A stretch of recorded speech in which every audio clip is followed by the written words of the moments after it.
Welcome to Nachtmeier Witness. Some nights feel wrong before anything happens.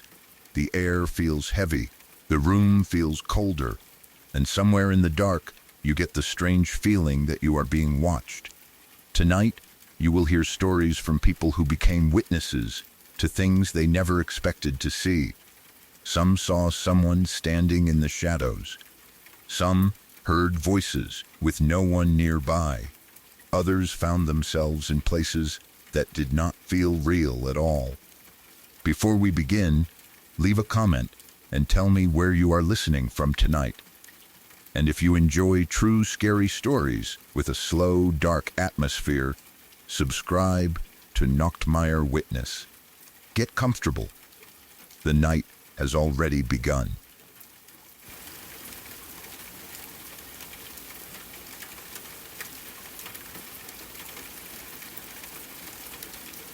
Many years ago, I worked at an industrial and medical gases plant in London. This was back in the 1990s, before smartphones became part of everyday life. Mobile phones were much simpler then, but people could still become completely distracted by them. Texting was slower because every key had several letters, yet some people somehow managed to spend most of the day staring at the small screen and pressing buttons. One of our drivers was like that. Whenever I saw him, he seemed to have his phone in front of his face. He was always reading a message, writing a reply, or checking whether someone had contacted him. It did not matter whether he was standing in the yard, sitting in the break room, or preparing to leave in one of the company vehicles. The phone was almost always in his hand. People noticed. It was difficult not to notice, because mobile phones were not as common then as they are now. Seeing someone constantly texting stood out more. Most people only used their phones when they needed to make a call or send a short message. This driver seemed unable to put his down. The habit was annoying around the plant, but it became dangerous when he was driving. Our company did not transport harmless packages. The plant handled industrial and medical gases. The vehicles could carry cylinders and other materials that needed to be treated carefully. Depending on the load, there could be flammable gases, compressed gases, oxygen, or other products that created serious risks during an accident. The drivers were expected to understand that responsibility. They were not only controlling a large truck, they were controlling a large truck carrying dangerous material through public roads. If one of those vehicles crashed badly, the result could involve fire, explosions, damaged cylinders, leaking gas, or harm to many people nearby. Safety was supposed to be part of every step. The trucks had to be loaded correctly. The cylinders had to be secured. The driver needed to check the vehicle before leaving. Most importantly, the person behind the wheel had to remain fully focused. A loaded truck takes more time and distance to stop than a car. It does not turn as quickly, and its weight makes every collision more violent. A moment of distraction can be enough for the truck to leave its lane before the driver even realizes what is happening. The driver knew all of this. He had training. He knew what he was carrying. He knew he was responsible for the safety of everyone on the road around him. Still, he kept looking at his phone. At the time, people did not speak about texting while driving as often as they do now. The danger was already there, but laws, public campaigns, and workplace policies had not developed to the same level. Some drivers treated sending a message as a small distraction, almost like changing the radio station. It was not. To send a text on those old phones, a person usually had to look directly at the keypad. Writing one word could require pressing the same button several times. A driver could not easily type without looking. Every message meant several seconds with their eyes away from the road. At motorway speed, a vehicle can travel a great distance in only a few seconds. During that time, traffic can slow, lanes can change, and people can appear on the side of the road. The driver's habit worried people. but I do not know whether anyone formally reported him before the accident. Maybe some employees joked about it. Others may have told him to put the phone away. He probably believed he was in control. That is what distracted drivers often believe. They think they can look down for a moment and then look back before anything happens. They convince themselves that they have driven the route many times and know the road well. Each time they send a message without crashing, their confidence grows. They begin to believe the risk is exaggerated. The road can remain empty for 100 careless messages. Then, during the next one, someone is standing exactly where the vehicle goes. One day, the driver came into the plant for his normal work. The truck was loaded, and he was scheduled to make his rounds. He would deliver gas products to different customers and then return later. Nothing about the beginning of that shift seemed unusual. Workers prepared the vehicle, checked the load, and sent him out through the plant gates. He drove away carrying flammable and other dangerous materials. A few hours passed. The plant continued operating. Other trucks came and went. Employees loaded cylinders, handled paperwork, and completed the usual work of the day. Then word began to spread that one of our vehicles had been involved in an accident. At first, nobody knew how serious it was. Workplace rumors move quickly, especially when an accident involves a company vehicle. Someone hears a call over the radio. Another person sees a manager leave suddenly. A driver returning to the yard may have heard something on the road. The first version might be that a truck had broken down. Then, someone says there had been a collision. Soon, people are asking whether the driver is injured and whether the load is safe. Because the truck was carrying gases, everyone immediately worried about fire or an explosion. A serious crash could damage the cylinders and create a dangerous scene for police, firefighters, and other road users. The truth was worse in a different way. There had been no massive explosion. The truck itself had not caused a large fire. Instead, one man had been killed in a way so terrible that people struggled to believe the details. A young man had been taking his mother out for dinner. It was her birthday. That detail made the whole story feel even more painful. This was not someone traveling for work or running an ordinary errand. He had planned to spend the evening celebrating with his mother. Perhaps he had booked a table at a restaurant she liked. Maybe he had bought her a card or a present. She may have dressed carefully because it was a special occasion. They were supposed to share a meal and enjoy the evening. At some point during the journey, the young man pulled onto the hard shoulder. I do not know why he stopped. The car may have developed a problem. Perhaps he heard a strange noise, saw a warning light, or needed to check something quickly. Whatever the reason, he brought the vehicle out of the normal traffic lanes. The hard shoulder is supposed to provide a place for emergencies. It gives drivers somewhere to stop when they cannot safely continue. It is not truly safe. Cars and trucks pass only a short distance away at high speed. One small movement out of a lane can bring a vehicle directly into someone standing beside a stopped car. The young man got out. His mother remained seated in the passenger seat. He walked around the vehicle and stood beside the passenger side window. He leaned down or forward to speak to her through the open window. At that moment, his head was partly inside the car. Maybe he was explaining why they had stopped. He might have been telling her that everything was fine and they would be moving again soon. She may have asked whether they should call someone or whether the car could still be driven. It was probably a completely ordinary conversation.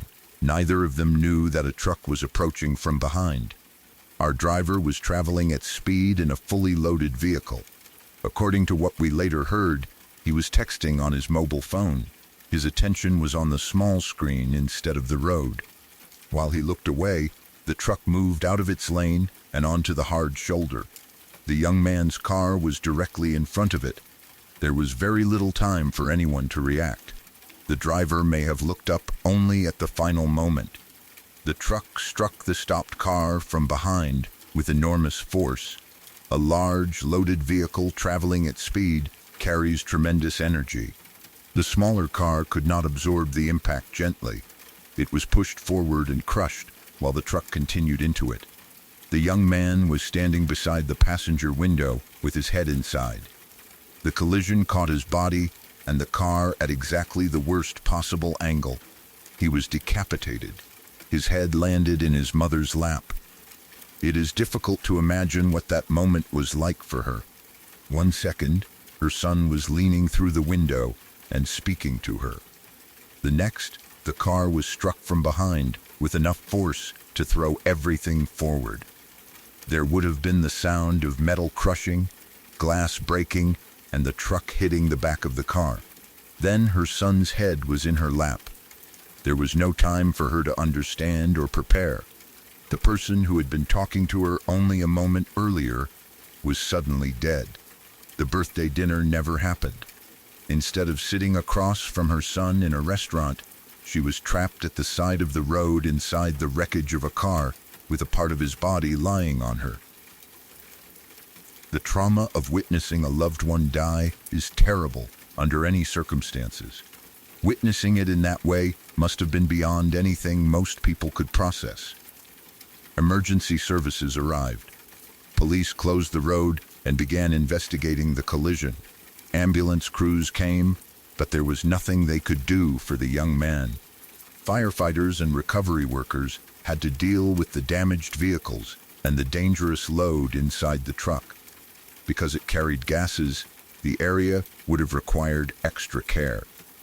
Even if none of the cylinders had immediately caught fire, responders needed to check whether they had been damaged or moved during the impact. The driver survived the collision.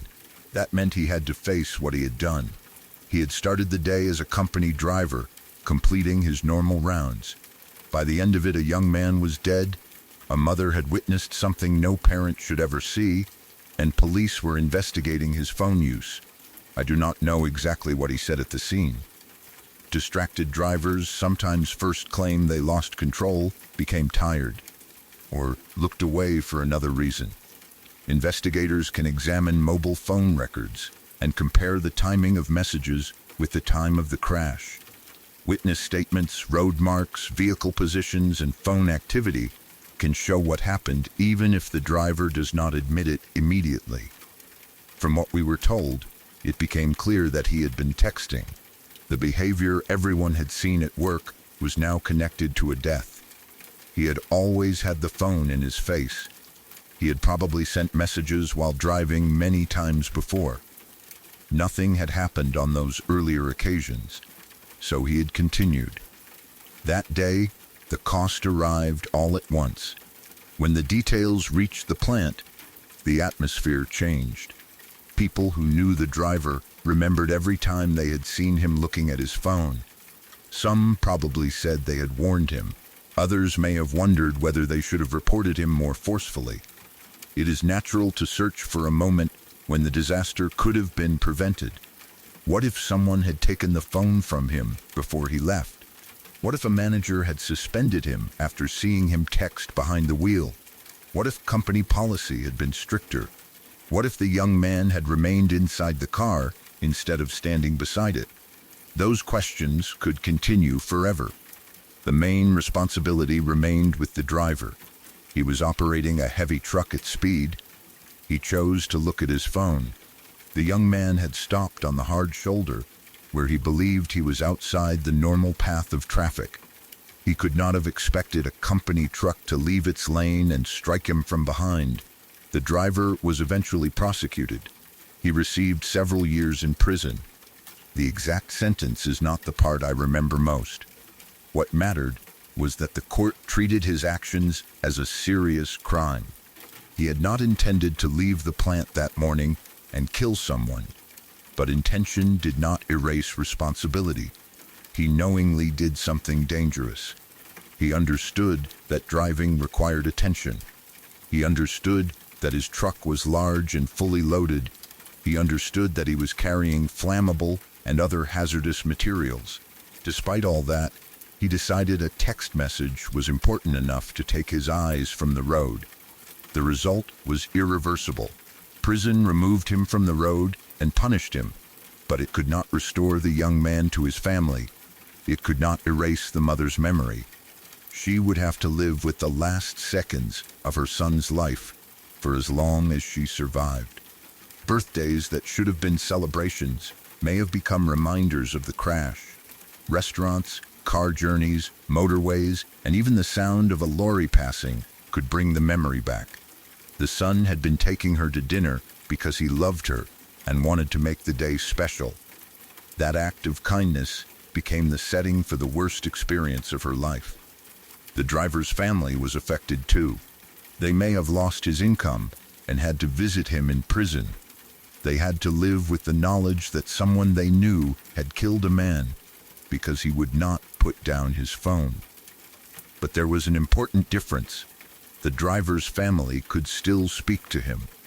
The mother could never speak to her son again. At work, the accident became a permanent warning. No one could joke about the driver's phone habit after that. Before the crash, it may have seemed irritating or foolish. Afterward, it became evidence of how a repeated small risk can end in horror. Every time he looked down while driving, he had placed other people in danger. The absence of an earlier crash did not mean the behavior was safe. It only meant the consequences had not happened yet. The company likely reviewed its driving rules and safety procedures. Managers would have needed to ask whether employees had reported the behavior. They may have introduced stricter rules about mobile phones in vehicles and disciplinary action for anyone caught using one while driving. Training sessions probably became more direct. It is one thing to tell a driver that texting is dangerous. It is another to tell them that a former employee left his lane and decapitated a man who was speaking to his mother through a car window. That is not a warning people forget. The dangerous gas load made the event even more frightening. The crash could have killed more than one person. If cylinders had ruptured or flammable gas had ignited, the mother, driver, emergency crews, and other road users might also have died. The truck became a massive, uncontrolled object because the person steering it was looking at a message. The fact that there was no explosion did not make the accident less severe for the family involved. One life was enough. The driver had probably believed the text would only take a few seconds. That is the lie behind many distracted driving accidents. A person thinks they are not really looking away for long. They believe they can continue controlling the vehicle through small movements and quick glances. But traffic does not wait. At motorway speed, a vehicle travels a long distance while someone reads a short sentence. A driver can cross a lane, miss a stopped car, or fail to notice a person before looking back up. The brain also needs time to understand what the eyes see after attention returns. By the time the driver recognized the car on the hard shoulder, there may have been no distance left to brake or turn. The phone message itself was probably unimportant. That is another terrible part of cases like this. Whatever he was reading or writing almost certainly did not matter enough to justify the risk. It may have been a casual conversation, a joke, or a simple question that could have waited until the next stop. The person receiving the message may not even have remembered it a week later. The mother remembered the result for the rest of her life. After the crash, I could no longer see mobile phone use in the same way. Whenever I saw someone texting while driving, I thought about that truck leaving its lane. I pictured the stopped car. I imagined the young man leaning through the passenger window. I thought about the exact second when the collision happened. There was such terrible precision to it. If the truck had arrived a few seconds earlier, the man might still have been walking around the vehicle. If it had arrived later, he may have moved his head away from the window. If he had stood in a slightly different place, he might have been thrown clear or injured in another way. Instead, The truck struck at the one moment that caused the most horrifying result possible. The randomness of that timing made the story difficult to accept. A birthday journey, a short stop, and one conversation at a window came together with a driver looking at a phone. Lives are often changed through moments nobody expects to matter. The young man likely believed the stop would take less than a minute. The driver probably believed the text would take less than a minute. For one of them, that minute was the end of everything. People sometimes excuse dangerous driving by saying they are experienced. This driver was a professional. Driving was not something he did only on weekends. It was his job. He controlled a truck regularly and knew the routes. That experience may have made him more confident and careless. He may have believed that because he handled a large vehicle every day. He could divide his attention without losing control. Professional experience should have made him safer. Instead, it may have convinced him that normal rules did not apply. The same thing happens in many dangerous jobs. A new worker follows every procedure because they are afraid. An experienced worker begins taking shortcuts because nothing bad has happened yet. The skill is real, but the confidence grows beyond the skill. Eventually, chance catches up.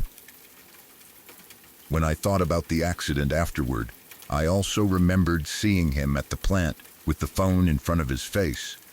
That image became difficult to separate from what happened. At the time, it had seemed like one of his habits. After the crash, it looked like a warning everyone had watched without understanding the final outcome. The danger had been visible. The consequence had not. There is a difference between recognizing bad behavior and imagining the worst result it can cause. Nobody at work saw him texting and pictured a mother sitting with her son's severed head in her lap. That outcome was too extreme for ordinary thought. Yet it was exactly what happened. The driver went to prison, but I sometimes wondered what prison did to him emotionally. Did he replay the crash every night? Did he think about the young man's family? Did he remember what message he had been writing? Did he wish he had thrown the phone out of the window before leaving the plant? Remorse would not change the result, but it would show that he understood it. Perhaps he had to live with the knowledge that a few presses on a keypad destroyed several lives, including his own. He may have entered prison as someone who had never intended to become violent or criminal. He left the plant to deliver gas, not to harm anyone. But dangerous choices do not require violent intentions to create violent outcomes. He used the phone while controlling a loaded truck. That was enough. The young man's death was not simply bad luck. It was caused by preventable distraction. The mother's experience was not an unavoidable accident of the road. It happened because the driver valued a message more than the responsibility to watch where he was going. That is why the prison sentence felt justified, even though it could not repair the damage. Years passed, but the story remained with people who worked at the plant. New drivers may have heard it during safety talks. Employees who had known him likely repeated the details whenever someone tried to use a phone behind the wheel. The company may have changed, and the old trucks may have been replaced, but the lesson stayed the same. A vehicle carrying industrial gases is dangerous even when handled correctly. In the hands of a distracted driver, it becomes a weapon. The road where the crash happened probably returned to normal quickly. Police completed their work, recovery vehicles removed the wreckage, and traffic began moving again. Drivers who passed the spot the next day may have seen only marks on the road or damaged barriers. Most would never know what had happened there. For the mother, that section of the hard shoulder could never become ordinary again. She would know exactly where her son had been standing. She would remember the direction the truck came from and the sound of the impact. Other people saw a road. She saw the place where her birthday and her son's life ended together. I cannot imagine how emergency workers helped her out of that car. They were trained to deal with terrible scenes, but they were still human. They had to approach a mother who had witnessed an impossible level of trauma. They had to separate her from what remained of her son and provide medical care while she was probably in shock. She may have screamed, become silent, or been unable to understand instructions. Shock can protect the mind for a short time, but eventually the full memory returns. Even the responders may have carried that scene with them. The driver created a chain of trauma far beyond the single collision. The victim's family, the mother, the emergency crews, the witnesses, the driver's own family, the employees at our plant. One careless habit affected all of them. That is why I remember the story so clearly. It was not only the violent nature of the death, it was the ordinary beginning. A driver who always looked at his phone, a young man taking his mother to dinner, a car stopping on the hard shoulder, a short conversation through a passenger window. None of those details seemed dangerous by themselves. Then the truck moved out of its lane. Everything after that could never be undone. The driver received several years in prison. The company continued operating. The rest of us continued working. But whenever I saw someone staring at a phone while driving, I no longer saw a harmless distraction. I saw a fully loaded truck crossing the white line. I saw a young man beside a car. I saw a mother waiting for a birthday dinner that would never happen. The driver had probably spent years believing he could text and drive safely because he had done it before without crashing. That morning, he left the plant with the same confidence. A few hours later, one man was dead, one mother's life was destroyed, and his own future was headed toward a prison cell. All because he could not keep his phone out of his face while driving.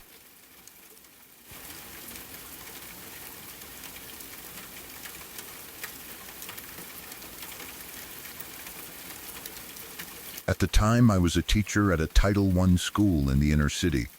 I had been working there for 5 years, which was long enough for the school to feel like a major part of my identity. Teaching was not simply a job I went to every morning. It was what I believed I was meant to do with my life. I had always imagined that I would remain in the classroom until I was in my 60s, eventually retiring as one of those tough, experienced teachers who had seen everything and could handle almost any situation. I genuinely thought that was how my career would end.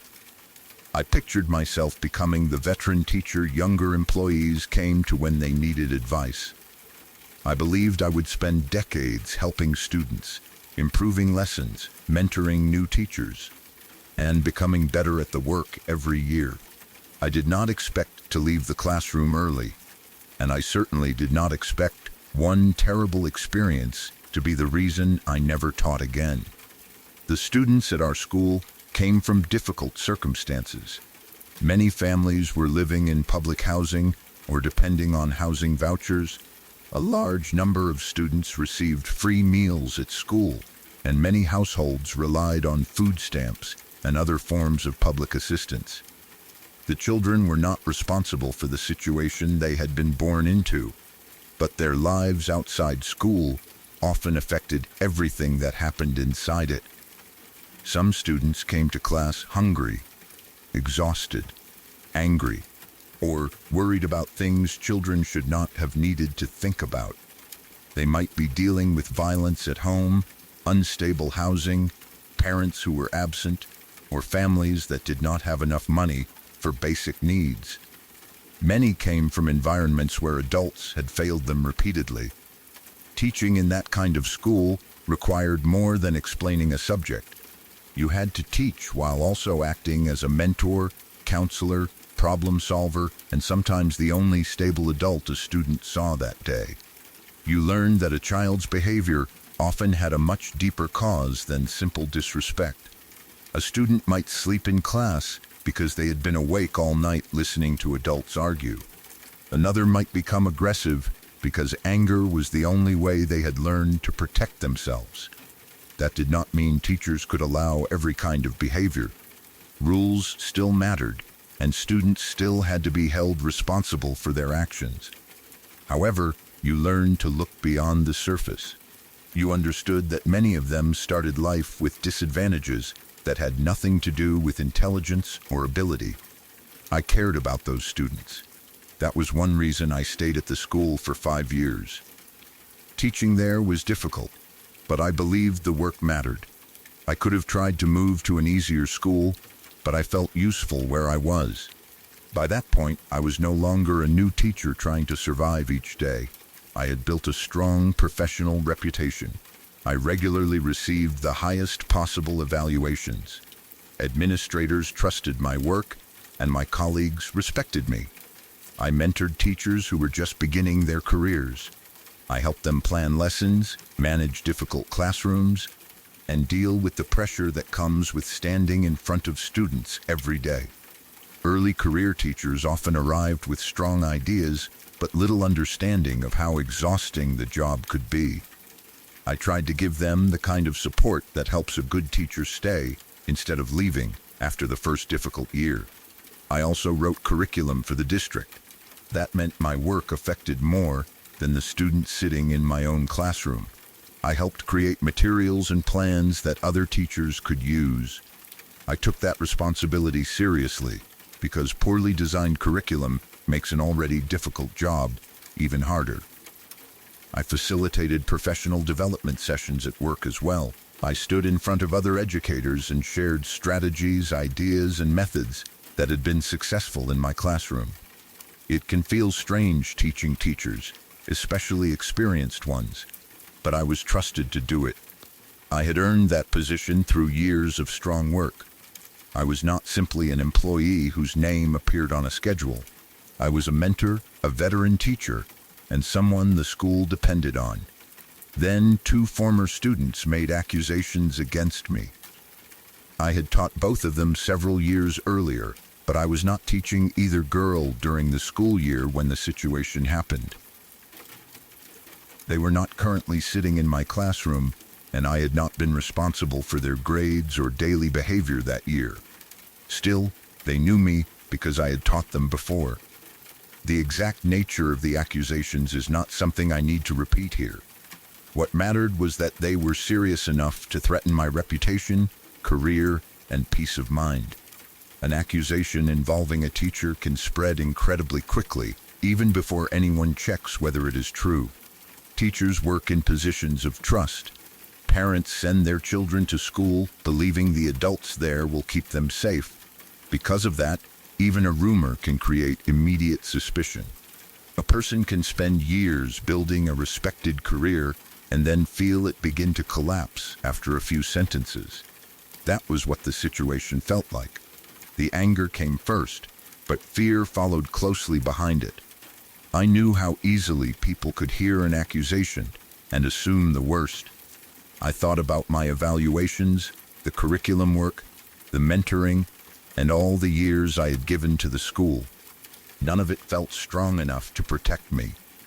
There is a common belief that innocent people have nothing to fear because the truth will eventually come out. The reality is not that simple. Even when an accusation is proven false or unsupported, people may still remember that it was made. They may continue thinking there must have been some reason for it. In education, reputation is everything. Teachers spend their careers being watched and judged by students, parents, administrators, and the public. One accusation can affect future jobs, professional relationships, and the way people look at you. I wanted to defend myself in every possible way. Part of me wanted legal consequences for the students who had made the accusations. I believed that people needed to understand how serious it was to say something that could destroy another person's career. I spoke with the union attorney. The attorney gave me an answer that was honest but extremely frustrating. Because of the students' ages, I was told that pressing charges or trying to sue them would not lead anywhere useful. The attorney said plainly that prosecutors almost never accepted cases like mine. Even if the situation technically allowed some form of legal action, the chances of anyone deciding to pursue it were extremely low. I was also told that suing the students' families would likely be pointless. These were families living in deep poverty. The students depended on food stamps, public housing support, free school meals, and other assistance. Their families did not have money sitting in bank accounts or valuable property that could be used to pay a judgment. Even if I somehow won a lawsuit, collecting anything would probably be impossible. The union attorney did not try to make the situation sound fair. He simply explained the reality. I could spend time, money, and energy fighting a legal battle that prosecutors would probably reject and that could produce a financial judgment the families could never pay. That left me feeling trapped. The accusations could seriously damage my life, but I had almost no meaningful way to respond through the legal system. The students were young enough to be protected from many consequences, while I was old enough to face professional destruction because of what they said. I understood why the law treated minors differently from adults. Children and teenagers do not always understand the full consequences of their choices. They are still developing judgment and may act impulsively. But knowing that did not make my anger disappear. These were not harmless words exchanged during an argument. The accusations could have taken away the career I had spent years building. I felt as though my life had been placed in danger, while everyone around me explained why I needed to accept that nothing could really be done. The poverty of the students' families made the situation emotionally complicated too. I had spent years teaching children from similar backgrounds. I understood that poverty creates pressure and limits opportunities. I knew many families were struggling to survive. At the same time, being poor did not make the accusations less harmful. Their circumstances explained why a lawsuit would not produce money, but they did not erase what happened to me. I was angry at the students, but I was also angry at the entire situation. I was angry that my professional future could become uncertain so quickly. I was angry that years of good work seemed less powerful than one accusation. I was angry that the legal advice amounted to telling me there was little I could do. Most of all, I was angry that the classroom, which had once felt like the place where I belonged, no longer felt safe. My colleagues supported me completely. That mattered more than I can easily explain. They had worked beside me for years. They knew how I treated students. They had watched me teach, mentor, plan, and contribute to the school. They understood my character based on direct experience, not rumors. In the teacher's lounge, they spoke openly about their anger. Some said things like, "I can't believe those bitches would do something like that." It was not professional language, but it reflected how strongly they felt. They were not calmly discussing an abstract situation. They were furious that someone they respected had been placed in that position. Their support helped me survive the immediate crisis. There is a special kind of comfort in knowing that the people who truly know your work do not believe the worst about you. My colleagues did not suddenly avoid me or look at me with suspicion. They stood beside me.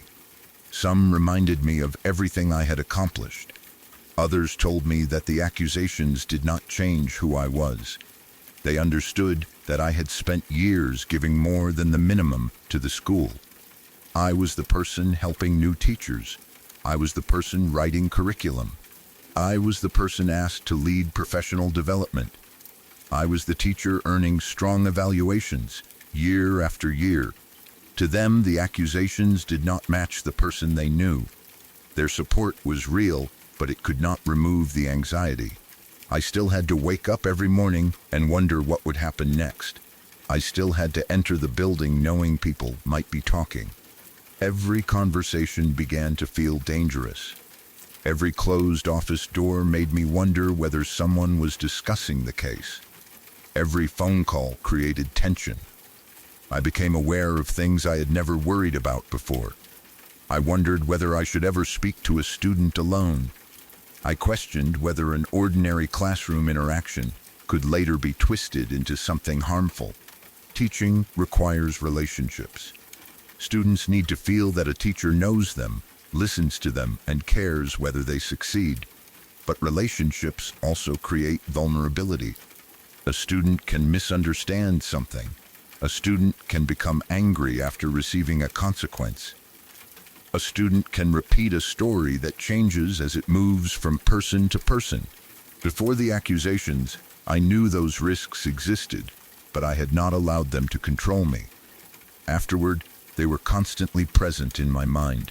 I started feeling anxious in a place where I had once felt confident. I had always been able to walk into my classroom and take control. Difficult students did not frighten me. Administrative pressure did not stop me from speaking honestly. Now I was questioning everything. I became angry more easily. Small problems felt larger because I was carrying the stress of the accusations beneath everything else. A minor disagreement with a student could trigger thoughts about what had happened. I worried that another accusation could appear at any time. Even after the immediate situation ended, my body and mind did not return to normal. That is one of the hardest things about experiences that threaten a person's reputation. The danger may officially pass, but the nervous system continues acting as if another attack is coming. I replayed the situation repeatedly. I imagined different responses. I wondered whether I should have noticed warning signs when I taught those students years earlier. I questioned whether any classroom moment had been misunderstood. I became angry at myself for even considering that possibility when I believed I had done nothing wrong. The accusations created doubt where there had once been certainty. I could no longer separate teaching from the risk of being personally destroyed. The work I had loved began to feel unsafe. I spoke with a good therapist. That decision changed the direction of my life. The therapist did not tell me to ignore what happened or simply return to work as if everything was fine. Instead, we talked honestly about the anxiety and anger. We discussed what the situation had done to my trust in the profession. I had always imagined that being a good teacher would protect me. I believed that if I worked hard, treated students fairly, and built a strong reputation, people would recognize my character. The accusations showed me that professional excellence could not guarantee safety. The therapist helped me understand that I did not have to remain in a job simply because I had once imagined doing it forever. That idea was difficult for me. Teaching had become part of how I understood myself. Leaving felt like allowing the accusations to win. I worried that if I walked away, people might think I had something to hide. I also worried that I would regret abandoning a career I had spent years building. The therapist helped me separate those fears from the question that actually mattered. Could I continue teaching without the experience damaging me further? At that point, I did not know. I still cared about education. I still believed students needed experienced teachers. I still knew I was good at the job. But being good at something does not mean staying is always healthy. The anxiety had followed me into the classroom. The anger had changed how I felt about students and the system. I no longer trusted the profession to protect me. After discussing it with the therapist, I began looking for jobs outside the classroom. I did not leave education completely. That mattered to me. My experience still had value, and I did not want to throw away everything I had learned. I began applying for positions in educational administration. Administrative work offered a way to remain connected to schools while stepping away from the daily vulnerability of classroom teaching. Searching for another job felt strange. For years, my professional goals had focused on becoming a stronger teacher. Now I was preparing applications that could take me away from teaching permanently. Each application forced me to imagine a different future. Instead of standing in front of students, I might work on programs, policies, operations, curriculum, or support systems. Instead of mentoring teachers informally in the building, I might help educators from an administrative position. The change was frightening. But it also created relief. For the first time since the accusations, I could picture going to work without constantly worrying that one student's words might destroy everything. Near the end of the school year, I was offered a job in educational administration. I accepted it. That decision ended my classroom career. At first, I may not have fully understood that it was permanent. Part of me probably believed I could return to teaching later, once the anger faded and the anxiety became easier to manage. But I never went back. The end of that school year was emotionally complicated. I was relieved to leave the situation behind, but I was also grieving the career I thought I would have. I looked around the classroom and remembered how much of myself I had put into it. There were lessons I had created, routines I had built, and students I had helped over 5 years. I remembered the new teachers I had mentored and the professional development sessions I had led. This was not a job I had failed at. I was leaving while still being respected as a strong teacher.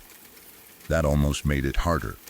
If I had hated teaching or received poor evaluations, leaving might have felt like an obvious decision. Instead, I was walking away from something I had done well and expected to do for decades. One terrible experience had changed my entire relationship with the classroom. The students who made the accusations probably did not understand that. To them, the situation may have been temporary.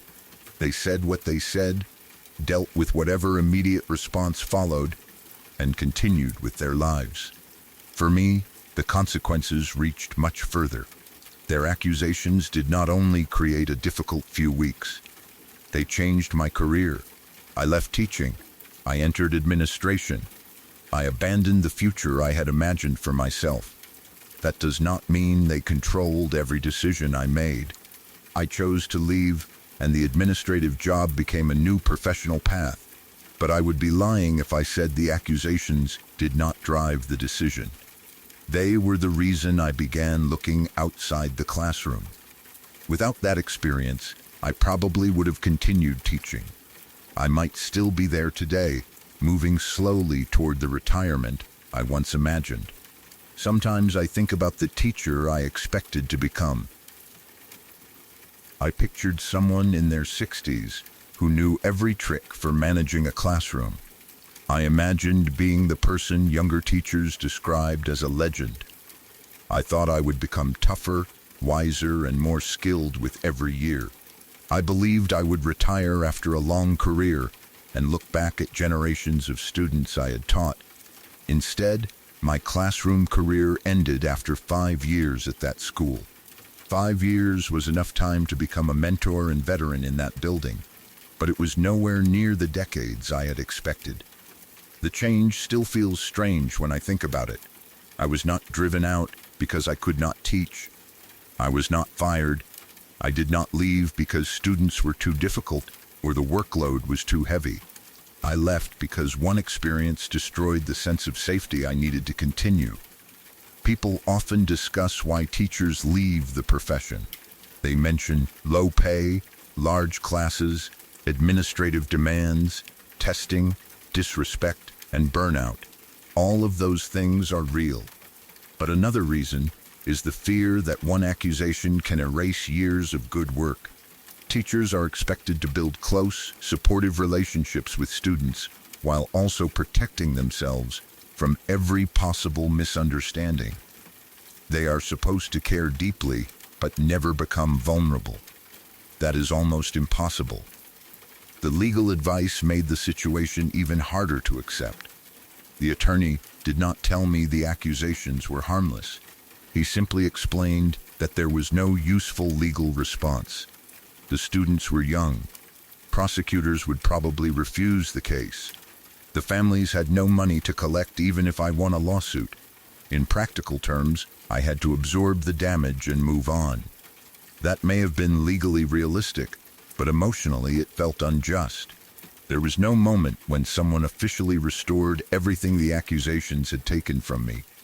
My colleagues supported me. My professional record remained strong. I found another good job.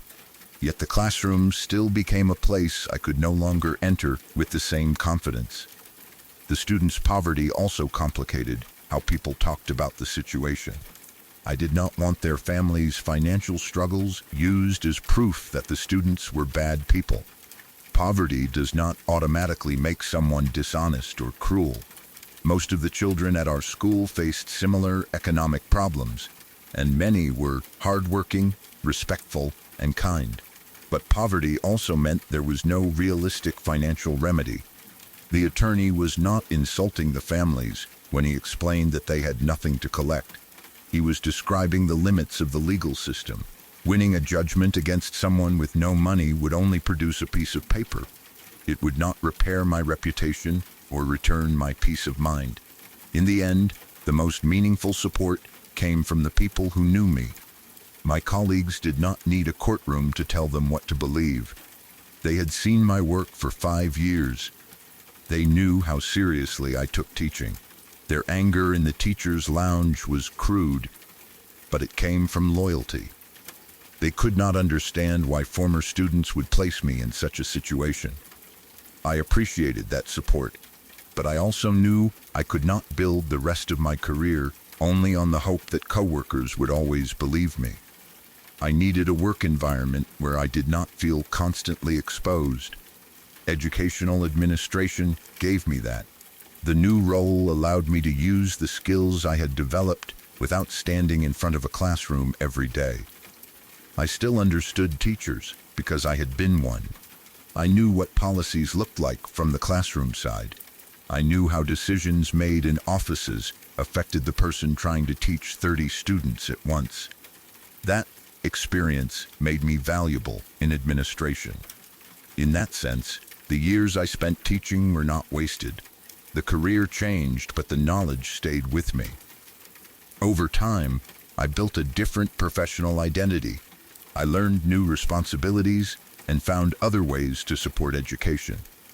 Still, when people asked whether I missed teaching, the answer was complicated. I missed the good moments. I missed watching a student finally understand something they had struggled with. I missed helping young teachers become more confident. I missed the feeling of delivering a lesson well and knowing the class was fully engaged.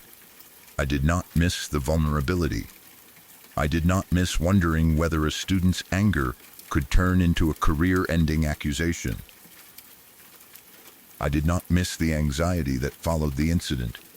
Years later, I still found it strange that one experience had enough power to redirect my entire life. Before it happened, I believed my career was settled. I knew who I was and where I was going. Afterward, everything changed within one school year.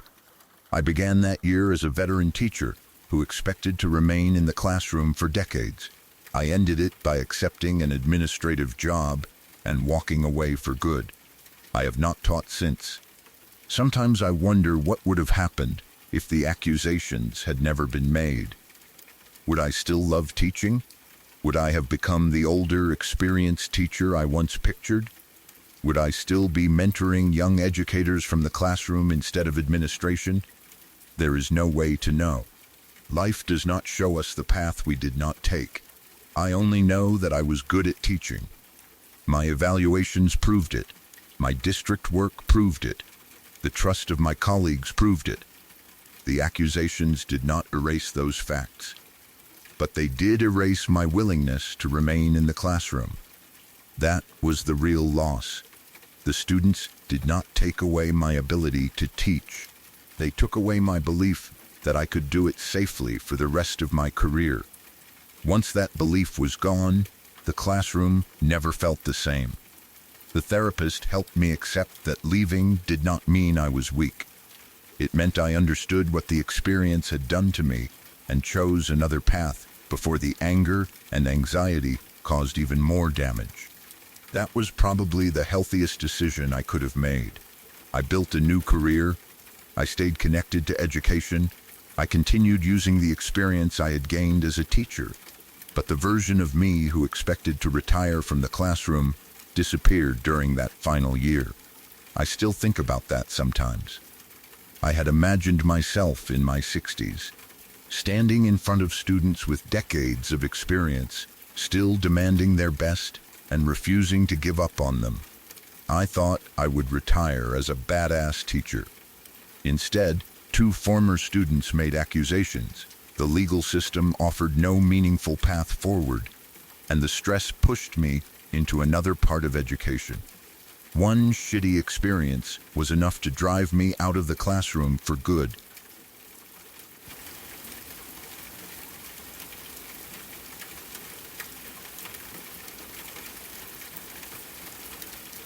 Before the next witness tells their story, take a moment to subscribe to Nachtmeyer Witness. This channel is for the late hours, when sleep is close, but the mind is still awake enough to notice every sound in the room. New true stories arrive here for anyone drawn to strange encounters, uneasy memories, and nights that never felt normal again. Leave a like if the stories have pulled you in so far. Now, let's return to the darkness.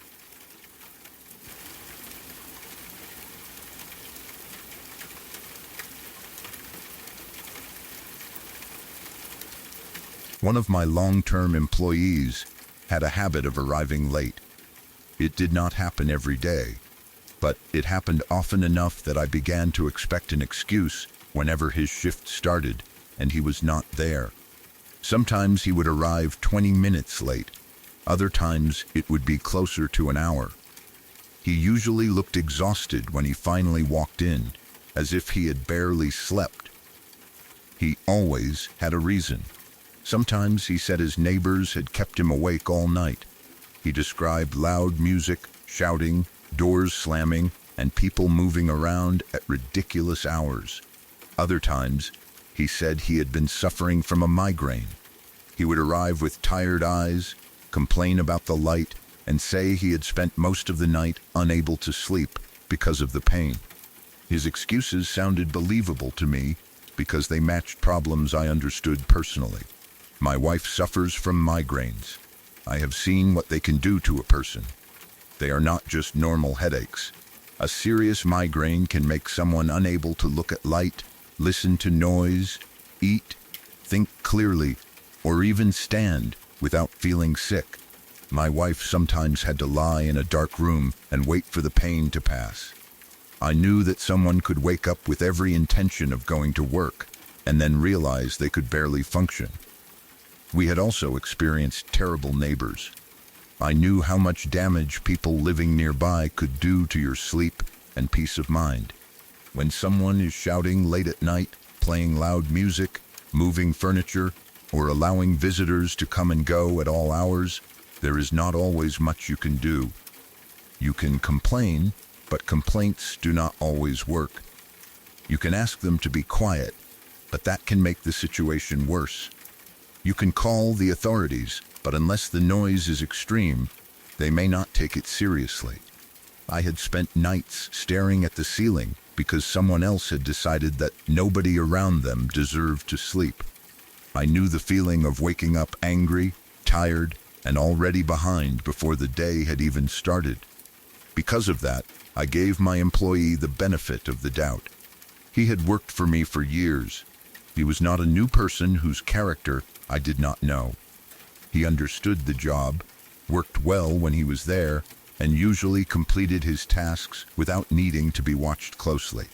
Training a replacement would have taken time, and there was no guarantee that a new person would be as good. That mattered. In any workplace, dependable skill can cause managers to forgive behavior they would not accept from someone else. A poor employee who arrives late is easy to discipline.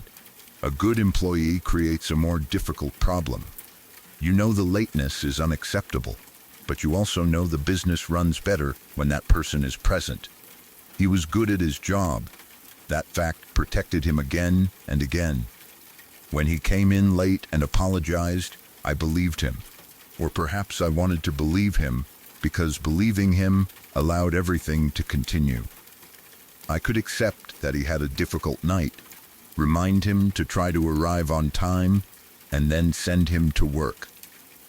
The alternative was to challenge him, investigate his private life, or begin disciplinary action against someone who was otherwise useful. His apologies always sounded sincere enough. He would say he was sorry and that he knew the team had been waiting for him. He would explain that he had tried to sleep, but the neighbors would not stop making noise. He might say the migraine medication took longer than expected to work. Sometimes he claimed he had finally fallen asleep shortly before his alarm and had not heard it. These things happen. People oversleep. People become ill. People have difficult nights. I did not want to become the kind of boss who assumed every employee was lying. I believed good management involved understanding that workers had lives outside the job. They had families, health problems, bills, stress, and situations they could not always control. So I kept accepting his explanations. There were times when I became frustrated. His lateness affected other employees. Someone had to cover his work until he arrived.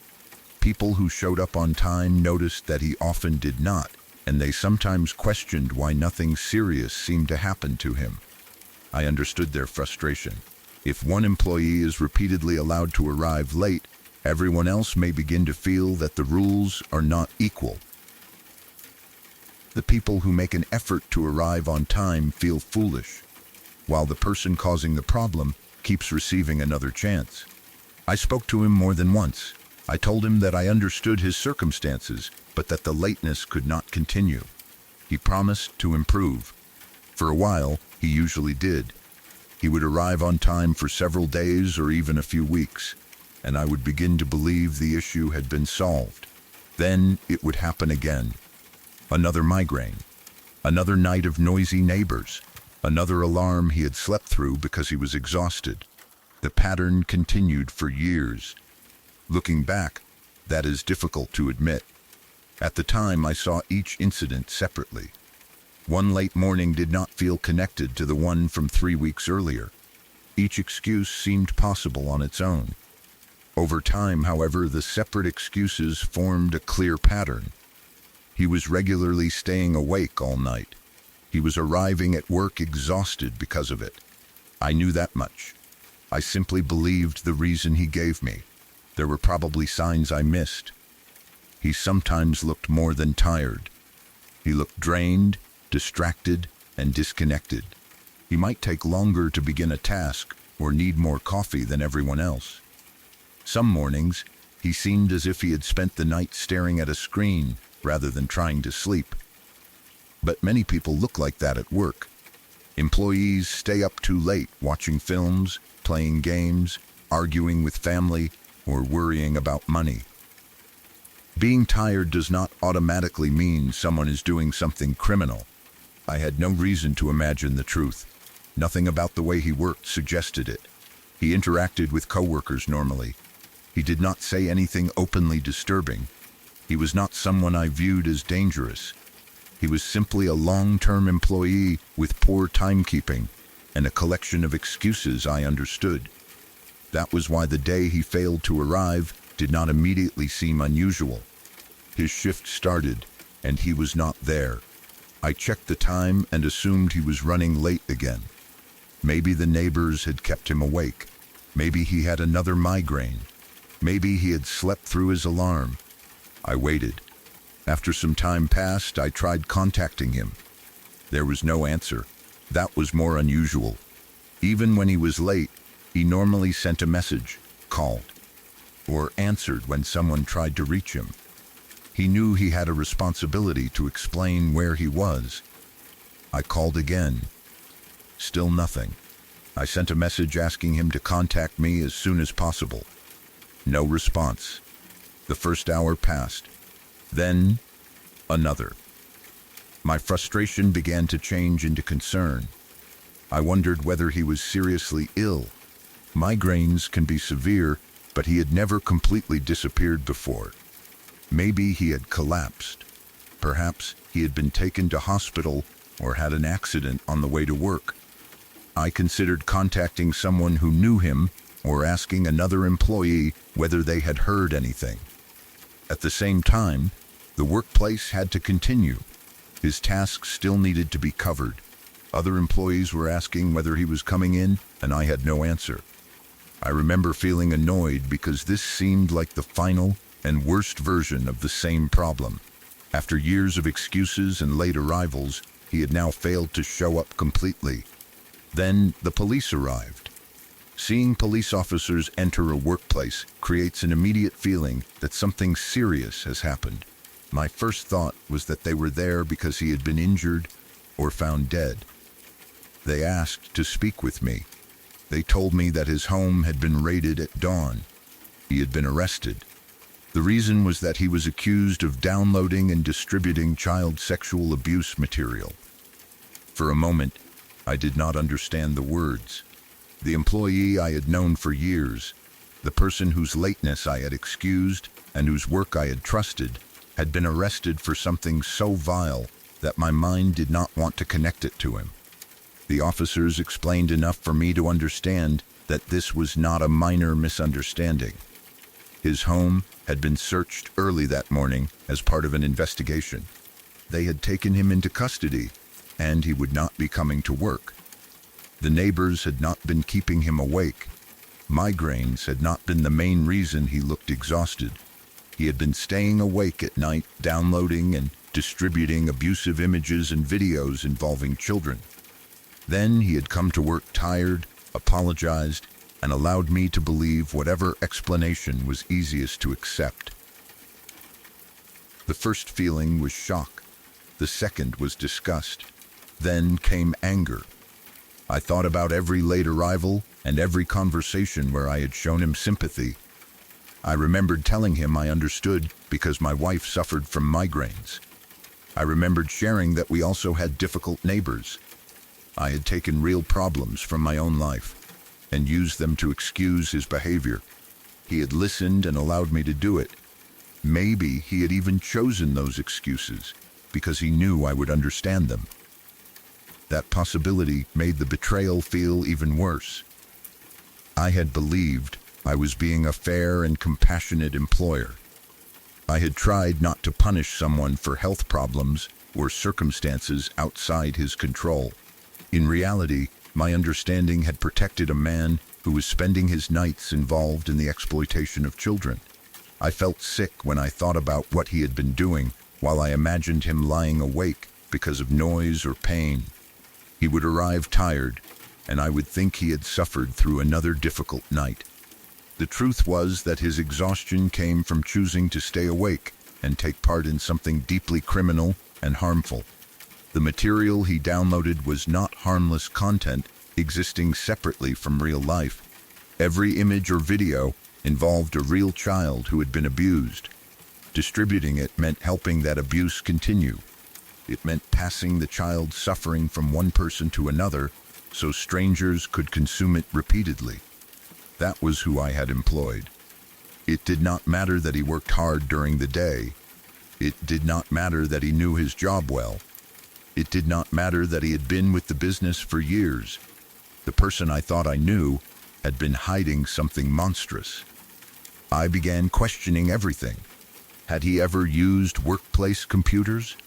Had he accessed anything illegal while on the premises? Had he stored material on devices connected to the business? Had he spoken to anyone at work about it? Did any of my employees know something I did not?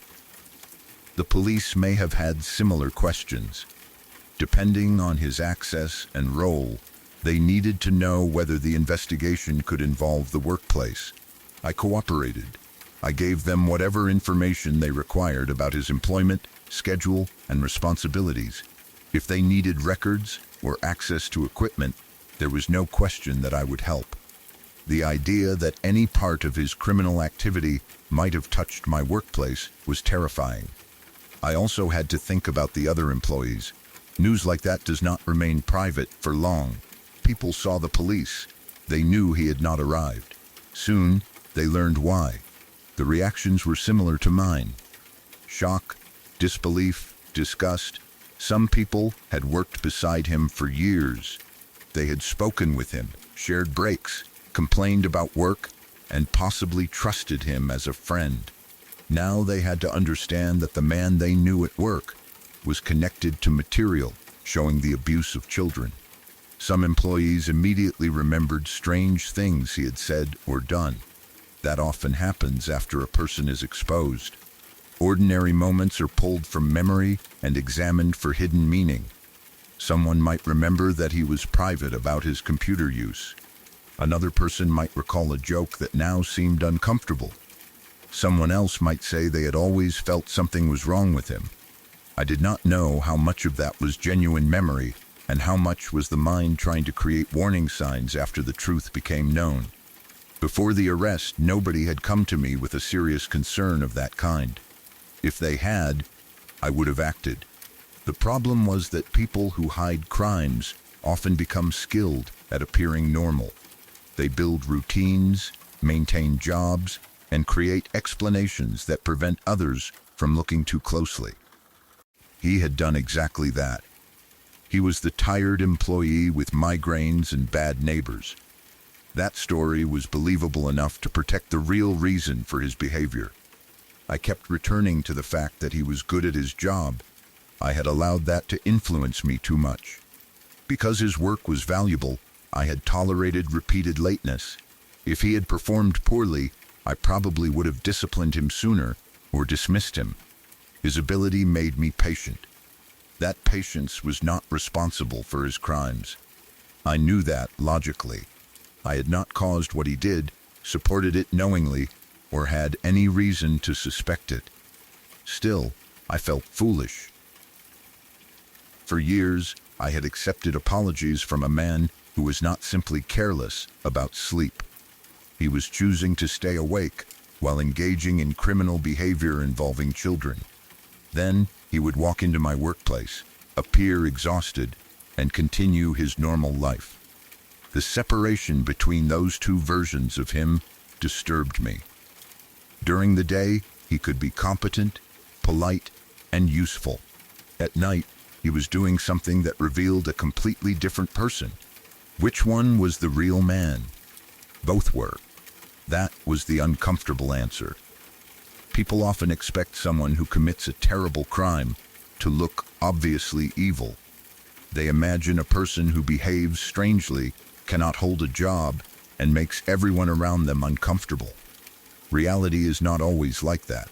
Some offenders are functional. They work. They pay bills. They speak politely. They build trust. The normal life helps hide the criminal one. His job may have given him stability and a respectable appearance. Co-workers and neighbors saw a working man, not someone they expected police to raid at dawn. That made me question my own judgment. I had always believed I could understand people reasonably well. Managing employees requires reading behavior. You need to know who is honest, who is making excuses, and who can be trusted with responsibility. This man had fooled me for years, or perhaps I had fooled myself because the truth I accepted was easier.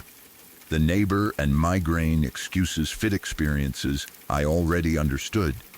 I did not investigate because doing so would have felt intrusive. I had no reason to demand proof that his head hurt or that people near his home were noisy. Compassion requires a level of trust. He abused that trust. After the arrest, I thought about my wife. I had used her suffering as a reason to defend him. When he claimed he had migraines, I remembered nights when my wife was in real pain. I knew how unfair it would be to punish someone for an illness they could not control. He may not have known the details of my wife's condition, but he knew I accepted the excuse. If his migraines were entirely invented, then he had used a real medical problem as cover for something disgusting. The same was true of the neighbor stories. We had experienced bad neighbors, so I understood the exhaustion and frustration he described. I believed him because I knew those situations happened. Years of sympathy turned into anger the moment the police explained the truth. I wondered how many times he had gone home from work and continued. Had he spent entire nights at a computer? Had he communicated with other offenders? How many children's images had passed through his devices? How long had the investigation been happening? Those details were for police and the courts, but the questions remained in my mind. I did not want to imagine the answers. The most important thing was that he had been caught. Whatever evidence led the police to him had been serious enough for an early morning raid. They did not arrive at dawn and search a home because of a vague rumor. They would have needed legal authority and evidence connecting him to the crime. His failure to appear at work was no longer a timekeeping issue. His employment effectively ended the moment he was arrested. There was no conversation about another chance. There was no warning or performance plan. There are some acts that make ordinary employment decisions irrelevant. The business also had to protect itself and the other workers. We needed to secure any systems he had used, review access, and make sure there was no risk that illegal material or evidence had entered the workplace. Even though the police had focused on his home, I could not assume everything stopped there. The thought of investigators finding something on company property was horrifying, not only because of legal consequences, but because it would mean he had brought that material into a place where other people worked without knowing. As far as I knew, his activity had taken place outside work, but after learning how completely he had lied about his nights, I no longer trusted any assumption about him. Trust disappeared instantly. That was one of the strongest effects of the arrest. Before, I interpreted his behavior in the most generous way. Afterward, every memory became suspicious.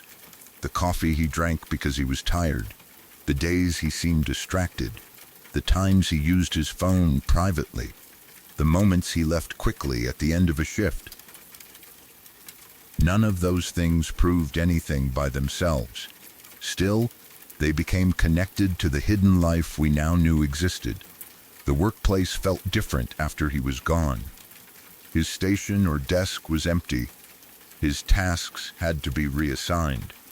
We needed to decide what to do with any personal belongings he had left. Ordinary objects became uncomfortable because they belonged to him. A mug, jacket, notebook, or tool can feel harmless one day and disturbing the next when the owner's crime becomes known. Nobody wanted to touch his things. People made dark comments, but there was less humor than in most workplace scandals. The crime was too serious. There was no funny way to discuss children being exploited. Some employees became angry that I had tolerated his lateness for so long. I understood that reaction, even if it was not entirely fair. They may have felt that my patience allowed him to maintain a normal life while committing crimes at night. But firing him earlier for lateness would not necessarily have stopped what he was doing. He could have found another job or remained at home with even more time. His crimes were his responsibility. Still, I reviewed my management decisions. I asked myself whether being good at a job should ever excuse repeated unreliability. The answer was no. Even before I knew the real reason, his lateness was affecting the team. I had allowed performance in one area to cover failures in another. That was a lesson I did not forget. A skilled employee can still damage a workplace. A useful person can still be dishonest. Competence is not the same as character. At the same time, I did not want the experience to turn me into someone who assumed every sick employee was lying. Most people who say they have migraines really do have migraines. Most workers complaining about noisy neighbors are simply exhausted. It would be wrong to punish honest employees because one man used believable excuses to hide a criminal life. That was another part of the damage he caused. He made ordinary compassion feel dangerous. Afterward, whenever someone gave an excuse, a small part of me wondered what I was not being told. I had to fight that instinct. Managing people requires judgment, but nobody can fully investigate every detail of an employee's private life. There are limits. Employers are not police officers, doctors, or family members. We see the version of a person they bring to work. Sometimes that version is real, but incomplete. In his case, it was a carefully maintained cover. The criminal process continued without much involvement from me after the initial cooperation. He would face investigation, charges, and whatever sentence the courts decided. I heard updates from time to time, but I did not follow every detail. I did not want to spend more energy thinking about him than necessary. The children in the material mattered more than his excuses or future. They were the real victims. Every file he downloaded represented something that had happened to a child. Every time he distributed it, the harm continued. That understanding removed any sympathy I might otherwise have felt for an employee whose life had collapsed. His life did not collapse because of bad luck. It collapsed because of his choices. I thought back to the morning of the arrest. While I was calling him, wondering whether he was ill or injured, police officers were probably searching his home, collecting devices, and placing him in custody. I was still thinking of him as the tired worker with another difficult morning. The truth was already being carried out of his house in evidence bags. That contrast stayed with me. A few hours earlier, I might have defended him if another employee complained about his lateness. I might have said he had health problems and difficult circumstances. Then the police stood in front of me and explained who he really was. There was embarrassment in realizing how thoroughly I had been misled. But there was also relief that the lies had ended. He could no longer come into work, apologize, and continue as if nothing was happening. The hidden life had been exposed. For years I had believed his exhaustion came from suffering. In reality, it came from causing harm by supporting the circulation of abusive material. He was not the victim of sleepless nights. He was choosing them. The word knackered had once made him seem overworked or unfortunate. After the arrest, it became evidence of the nights he had spent doing something vile. I do not know whether he ever felt guilty before being caught. Perhaps he separated the material from the real children and convinced himself it was only images on a screen. Offenders often create excuses that allow them to continue. But there is no harmless version of that crime. The material exists because a child was abused. Downloading it rewards and encourages the people who create and spread it. Distributing it increases the number of people participating in the victim's humiliation and pain. He knew enough to hide it. That meant he knew it was wrong. He lied about his nights because he understood that ordinary people would be disgusted. He knew his job, relationships, and freedom depended on secrecy. The police ended that secrecy. For a long time afterward, I questioned whether I could have recognized something sooner. The honest answer was probably no. Repeated lateness and tiredness are common. They can result from 100 ordinary problems. Nothing about those signs alone would justify suspecting someone of such a specific crime. The police likely found him through technical evidence, online activity, or an investigation involving other offenders. That was work only trained investigators could do. I was his employer, not someone monitoring his home. Accepting that helped reduce some of the guilt. Still, I wished I had been firmer about the lateness for the sake of the workplace. Not because it would have uncovered the crime, but because every employee should be accountable regardless of how good their work is. His skill had made me excuse too much.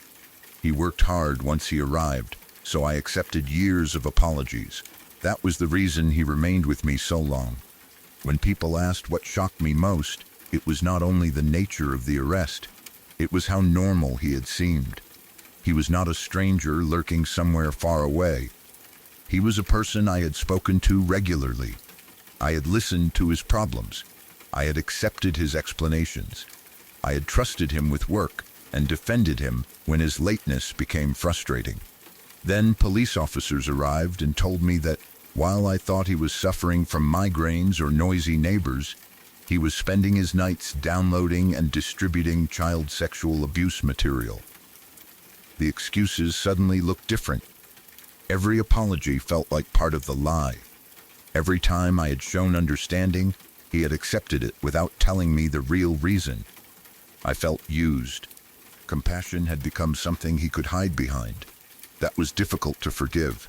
Years later, I still remembered the morning clearly, the empty workplace where he should have been, the unanswered calls, the growing concern, then the police walking in.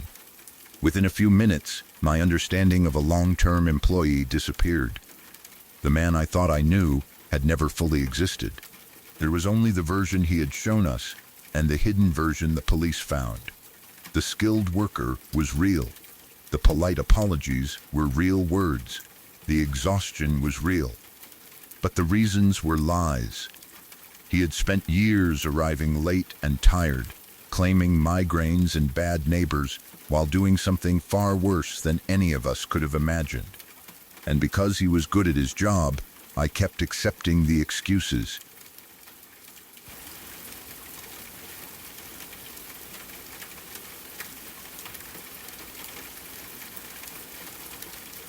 My uncle owned a printing firm for many years. It was not a small office with a few normal printers sitting on desks. It was a proper industrial workplace filled with large machines that could print, cut, fold, and move enormous sheets of paper. Some of those sheets were so large that one person could not easily carry them without help. The machines were built to handle that weight and size quickly, which meant they had powerful motors and moving parts that could be extremely dangerous if anyone got too close. One of the machines my uncle used was designed to load those massive sheets of paper into the printing system. It worked through two large rollers that spun together. Both rollers were covered with small metal pins that helped them catch the paper and pull it forward. When everything worked correctly, the edge of a sheet would enter the gap between the rollers, the pins would grip it, and the machine would drag the paper into the next section. It was fast, strong, and useful. It was also the type of machine that could cause terrible injuries in a matter of seconds. The rollers were built to pull large sheets without stopping. They did not know the difference between paper, loose clothing, a hand, or an entire arm.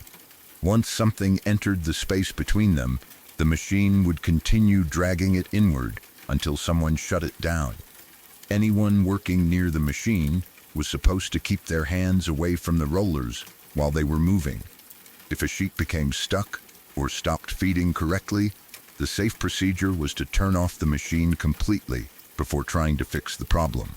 No order was important enough to risk putting part of your body near those rollers while they were still turning. The experienced workers understood that. Most of them had spent enough time around industrial machinery to know that a single careless movement could cause permanent damage. The problem was that people often became too comfortable around machines they used every day. At first, a new worker might stand far away from the moving parts and follow every instruction exactly. After several weeks, they might begin working a little faster. After several months, they might start believing they understood the machine well enough to take small risks. A worker might guide the corner of a sheet with their fingers instead of using the correct tool. They might reach toward a jam before the rollers had fully stopped. They might believe they could pull their hand back quickly if anything went wrong. Most of the time, they got away with it. That was what made the behavior more dangerous. Every time someone broke a safety rule without getting hurt, they became more confident that the rule was unnecessary. They forgot that the machine had not become safer. They had simply been lucky. My uncle had hired a new employee to work in the firm. I do not know how long the man had been there when the accident happened, but he was still considered the new guy. He may have told my uncle that he had experience with printing equipment. In fact, as everyone would later learn, he had definitely used a similar type of machine before. Nobody understood the importance of that detail at the time. The day of the accident started like any other day in the firm. The machines were operating, Employees were moving through the workshop, and huge sheets of paper were being prepared for printing. The place would have been filled with the usual sounds of motors, rollers, metal parts, and paper moving through equipment. Industrial printing firms can be loud even when everything is going well. Employees learn to recognize the normal sound of each machine. They know the steady rhythm of the rollers and the sudden slap of paper entering the feed. A change in that rhythm can mean a sheet is not lined up correctly, or something has become jammed. My uncle had spent enough years inside the firm that the normal noise probably faded into the background for him. He could speak with employees, check orders, or handle other work while the machinery continued around him. Then he heard someone screaming. It was not the kind of shout workers used when trying to speak over the machines. It was not someone calling for help with a heavy load or becoming frustrated with a jammed sheet. It was a scream of pain. My uncle immediately knew that something was seriously wrong. He ran toward the sound. When he reached the paper loading machine, he found the new employee trapped inside it. The rollers had pulled the man's arm so far into the mechanism that he was caught almost to the shoulder. He was shoulder deep in the machine. The rollers and their metal pins had grabbed his arm and continued dragging him forward. His upper body was pressed against the equipment, and he could not move away. His clothing may have been wrapped around part of the mechanism, while his skin and muscle were trapped between the spinning metal sections. Someone had managed to stop the machine, but stopping the rollers did not release him. His arm remained locked inside. He was screaming and struggling, but every movement risked causing even more damage. The metal pins had already torn into his skin, and the force of the rollers had crushed and twisted the tissue underneath. Blood was everywhere. It covered the machine and dripped onto the floor. Some of it spread across the large sheets of paper near the rollers. The clean white paper that should have gone through the printing process was now marked with blood. The people around him had no safe way to pull him out. If they grabbed the man and pulled backward, they might tear his arm completely away from his body. If they tried to reverse the rollers, the pins could rip through even more flesh. They did not know exactly how the arm was positioned inside the machine or which parts were holding him. My uncle understood that this was far beyond anything they could handle themselves. He called the fire brigade and the ambulance service. While they waited, the employees did what little they could. Someone may have supported the trapped man's body so that his full weight was not pulling against the damaged arm. Another worker may have tried to control any bleeding they could reach. Mostly, they had to keep him as still and calm as possible. That would have been incredibly difficult. The man was trapped inside a machine that was tearing his arm apart. He could see blood around him and feel the metal pins inside his flesh. He did not know whether he was going to lose the arm or die before help arrived. The workshop, which had been full of normal production noise only moments earlier, probably became strangely quiet. Other machines may have been shut down so people could hear instructions and emergency workers could move safely. The injured man's screaming would have become the loudest sound in the building. My uncle and the employees could only wait. Even if the emergency services arrived quickly, those minutes would have felt endless. When someone is trapped and bleeding, every second seems important. People begin imagining the worst possible outcome. Would he lose too much blood? Would the machine shift and pull him farther inside? Would the firefighters be able to free him without removing the entire arm? The fire brigade arrived with equipment for technical rescue. The ambulance crew came prepared to treat a severe industrial injury. The firefighters examined the machine and quickly realized they could not simply pull the employee free. The rollers and frame had to be taken apart around him. That was a difficult job. The machine was not designed to be dismantled quickly. It was heavy industrial equipment made of thick metal panels, large bolts, rollers, gears, and a strong supporting frame. Some parts may normally have required special tools or trained engineers to remove. Now the firefighters had to take it apart while a living person remained trapped inside. Every movement had to be controlled. If they loosened the wrong section too quickly, the rollers might shift against the man's arm. If a heavy panel moved suddenly, it could injure him or one of the rescuers. The ambulance crew worked beside them. They could not properly examine most of the arm because it was still hidden inside the machine, but they could monitor the man and treat what they could reach. They may have given him oxygen, pain medication, or fluids. They would have watched his breathing and blood pressure, knowing that severe blood loss could send him into shock. The firefighters began dismantling the machine piece by piece. They removed panels. They loosened bolts. They opened parts of the metal frame. The workers from the printing firm may have helped explain how the machine was constructed and which parts controlled the rollers. My uncle had used the equipment for years, but watching emergency workers take it apart under those conditions must have felt completely different from normal maintenance. The machine had always been valuable equipment that helped his business operate. Now it was wrapped around one of his employees. The rescue took time. Throughout the process, the man remained conscious enough to understand what was happening.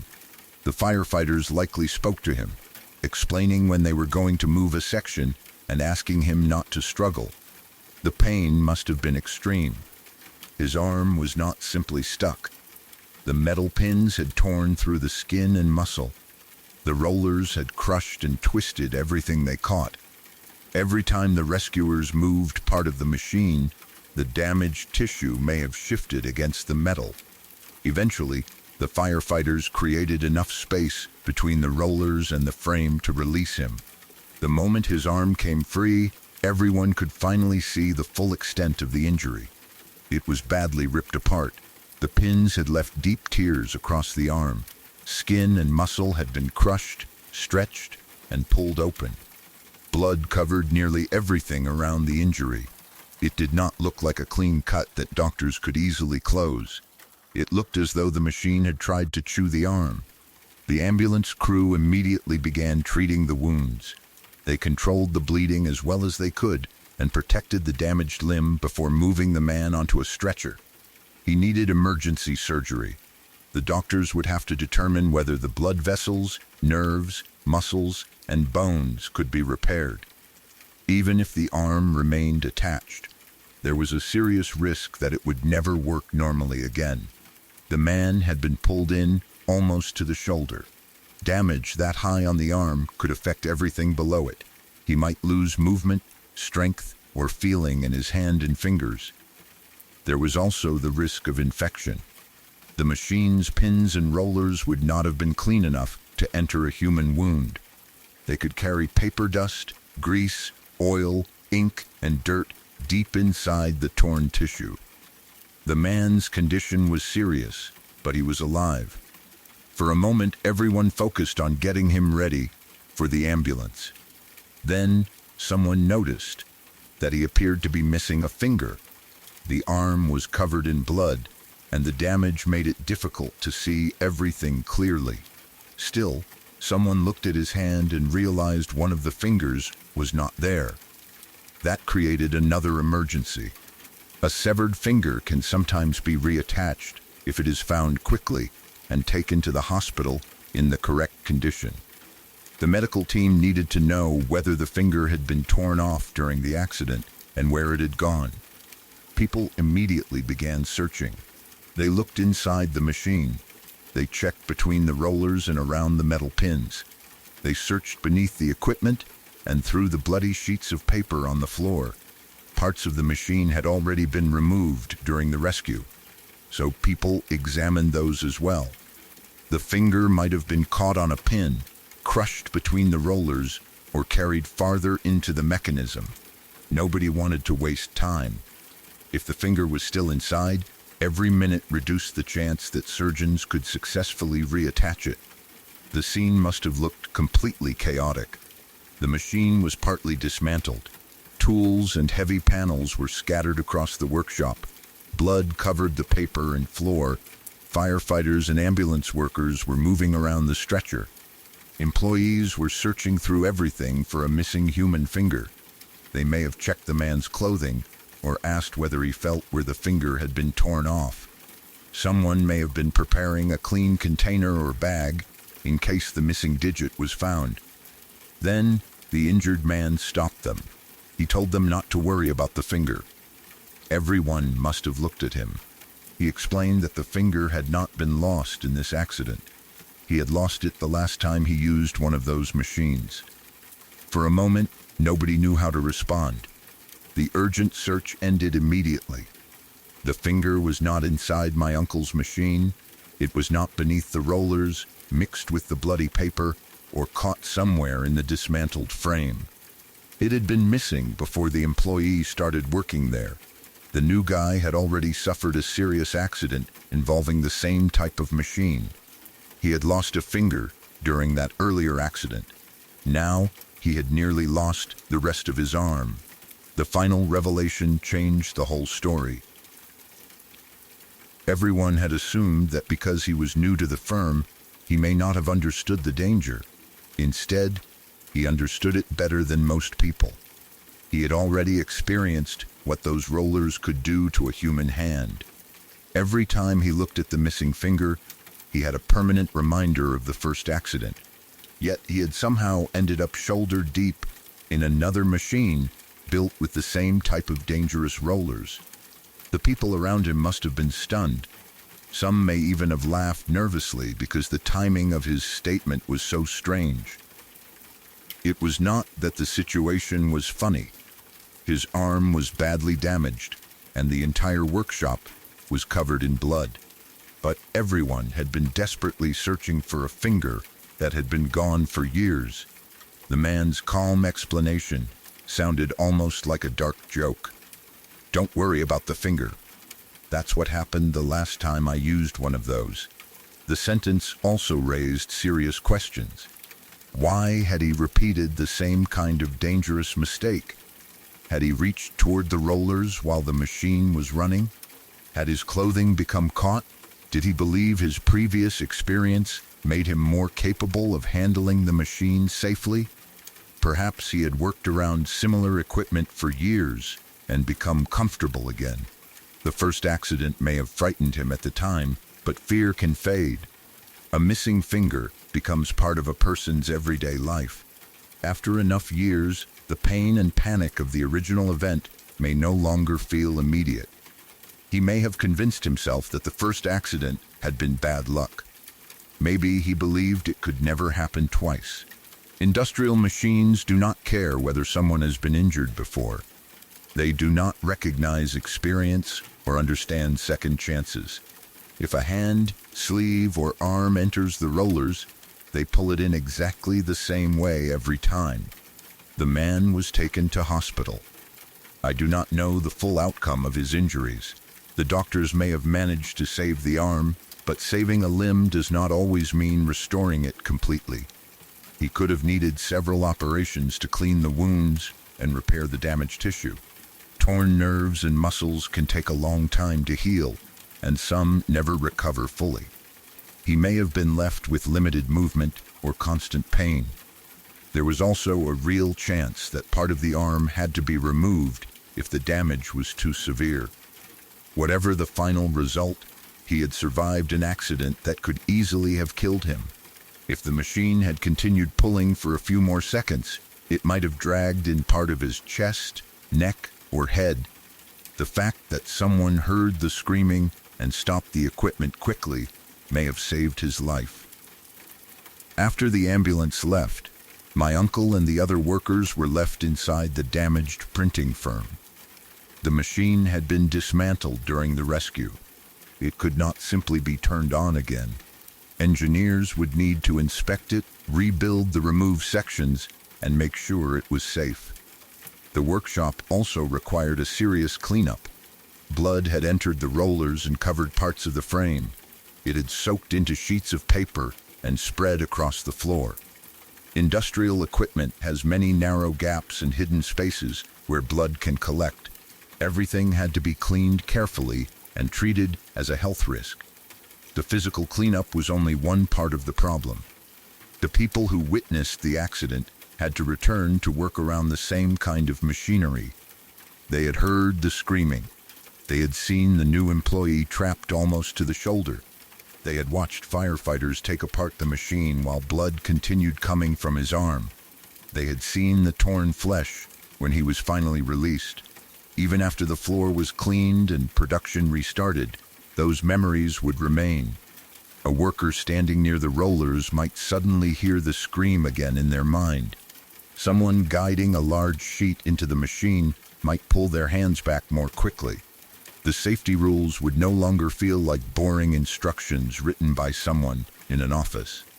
They had now seen exactly why those rules existed. My uncle would also have needed to investigate what happened. As the owner, he was responsible for making sure employees were trained and that the machinery had proper safety guards. He would need to ask whether the new worker had followed the correct procedures. He may also have questioned whether anyone knew about the employee's previous accident. Had the man told my uncle how he lost the finger? If my uncle had known it happened in a similar machine, he might have watched him more closely. He might have assumed that someone who had already lost a finger would be extremely careful. But the second accident proved that assumption could not be trusted. Experience does not always mean safe behavior. Sometimes an experienced worker becomes more dangerous because they are confident enough to ignore rules. A new employee may be afraid of the machine. An experienced one may believe they can control it. The missing finger suggested that the man had learned unsafe habits somewhere in the past. Perhaps he had worked in printing firms where employees regularly reached near moving rollers. He might have seen other workers take the same risk without being injured. Maybe the first accident had not changed those habits permanently. After the rescue, my uncle likely reviewed the training and safety systems at the firm. New guards may have been added around the rollers, emergency stop controls may have been checked or moved closer to the workers. Employees could have been required to shut down and lock the machine before clearing even a small paper jam. My uncle may also have changed the way new workers were supervised. A person claiming to have experience with a machine was no longer enough. They needed to show that they understood and followed the correct safety procedures. The accident probably became part of the company's safety training. Whenever a new employee was introduced to that machine, someone could point toward the rollers and explain what had happened. The story was more powerful than any warning label. A label might say, "Keep hands clear." The story explained what would happen if someone did not. The rollers could pull an arm inside before the worker had time to react. The fire brigade might need to dismantle the machine to remove them. The skin and muscle could be torn apart. The floor could be covered in blood, and even someone who had already lost a finger in the same kind of equipment could make the mistake again. For years afterward, the final line was probably the part everyone remembered most. The accident itself was horrifying, but the missing finger search gave the story an ending nobody could have predicted. People had been checking beneath the machine and through blood-soaked paper, believing a piece of the man's body was hidden somewhere. Then he explained that the finger belonged to another accident. It made the situation darker because it showed that this was not his first warning. Most people who lose a finger to industrial equipment never want to go near the same machine again. If they do return, they treat every moving part with extreme care.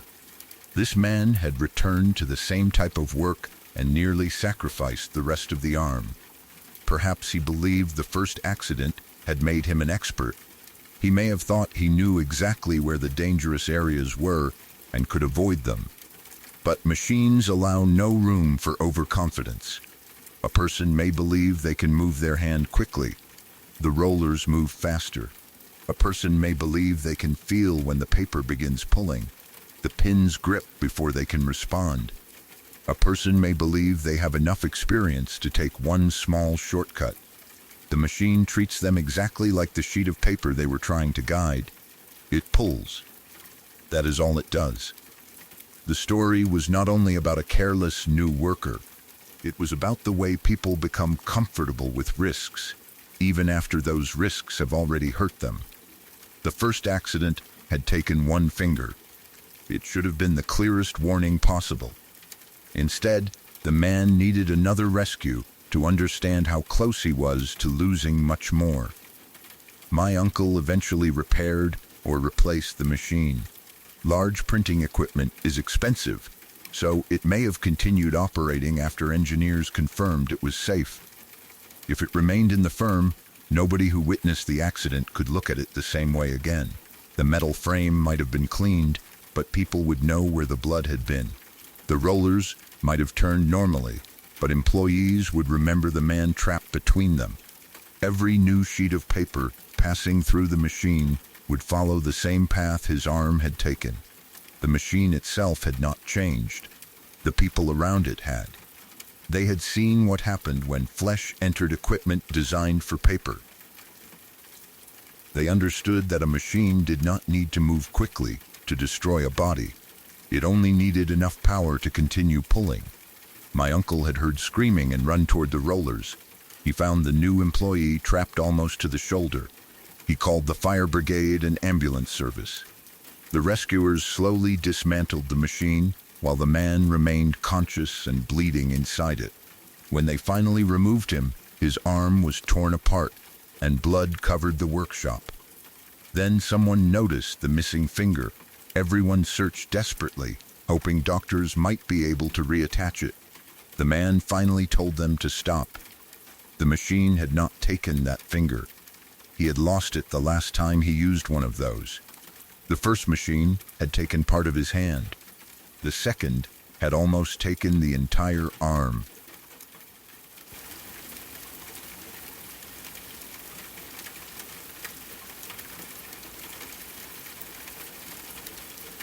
Many years ago, I worked as a teacher at an extremely wealthy private high school.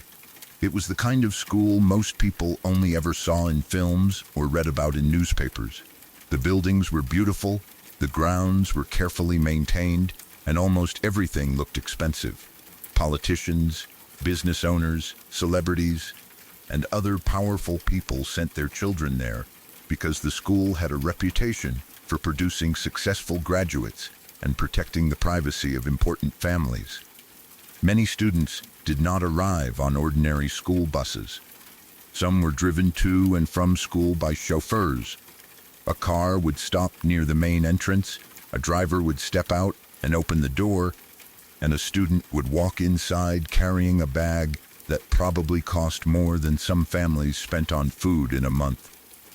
Other students lived at the school as boarders because their families traveled often, lived abroad, or simply preferred to have other people manage most parts of their children's daily lives.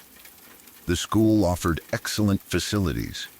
The classrooms were modern, the sports fields were professionally maintained, and the students had access to equipment that many public schools could never afford. If a department wanted something, it usually received it. There were staff members for almost every possible need, and parents expected a high level of service in return for the money they paid. From the outside, the school looked perfect. Inside, it had its own strange pressures. The families were wealthy, but that did not mean the children were always happy or free. Many of them lived under expectations that most teenagers would find impossible. They were expected to receive excellent grades, behave properly in public, attend the right universities, and protect the family name. Their clothes, friends, hobbies, health, and future careers could all become part of an image their parents wanted to create. The students had incredible opportunities, but some of them had very little control over their own lives. If a child fit the family image, the wealth opened almost every door. The best doctors, tutors, schools, coaches, and connections were available. If the child did not fit that image, the same money and power could be used to hide the problem, deny it, or force everyone around the family to act as though it did not exist. I understood some of that while I worked there, but one incident made it impossible for me to ignore. It happened during a school sports event. The day had been busy, with students, teachers, and visitors gathered to watch. There were chairs set up near the activity area, and groups of students were talking while waiting for the next part of the event. Some were focused on the competition, while others were mainly using the event as a chance to spend time with their friends. One boy was sitting and watching. He was not playing a sport at the time. He had not fallen or been hit. There had been no collision, no blow to the head, and no reason to suspect an injury. He was simply seated with other students when he suddenly began having a seizure. For a second, the people nearest to him did not understand what was happening. One moment, he had been sitting normally. The next, his body became stiff and began moving beyond his control.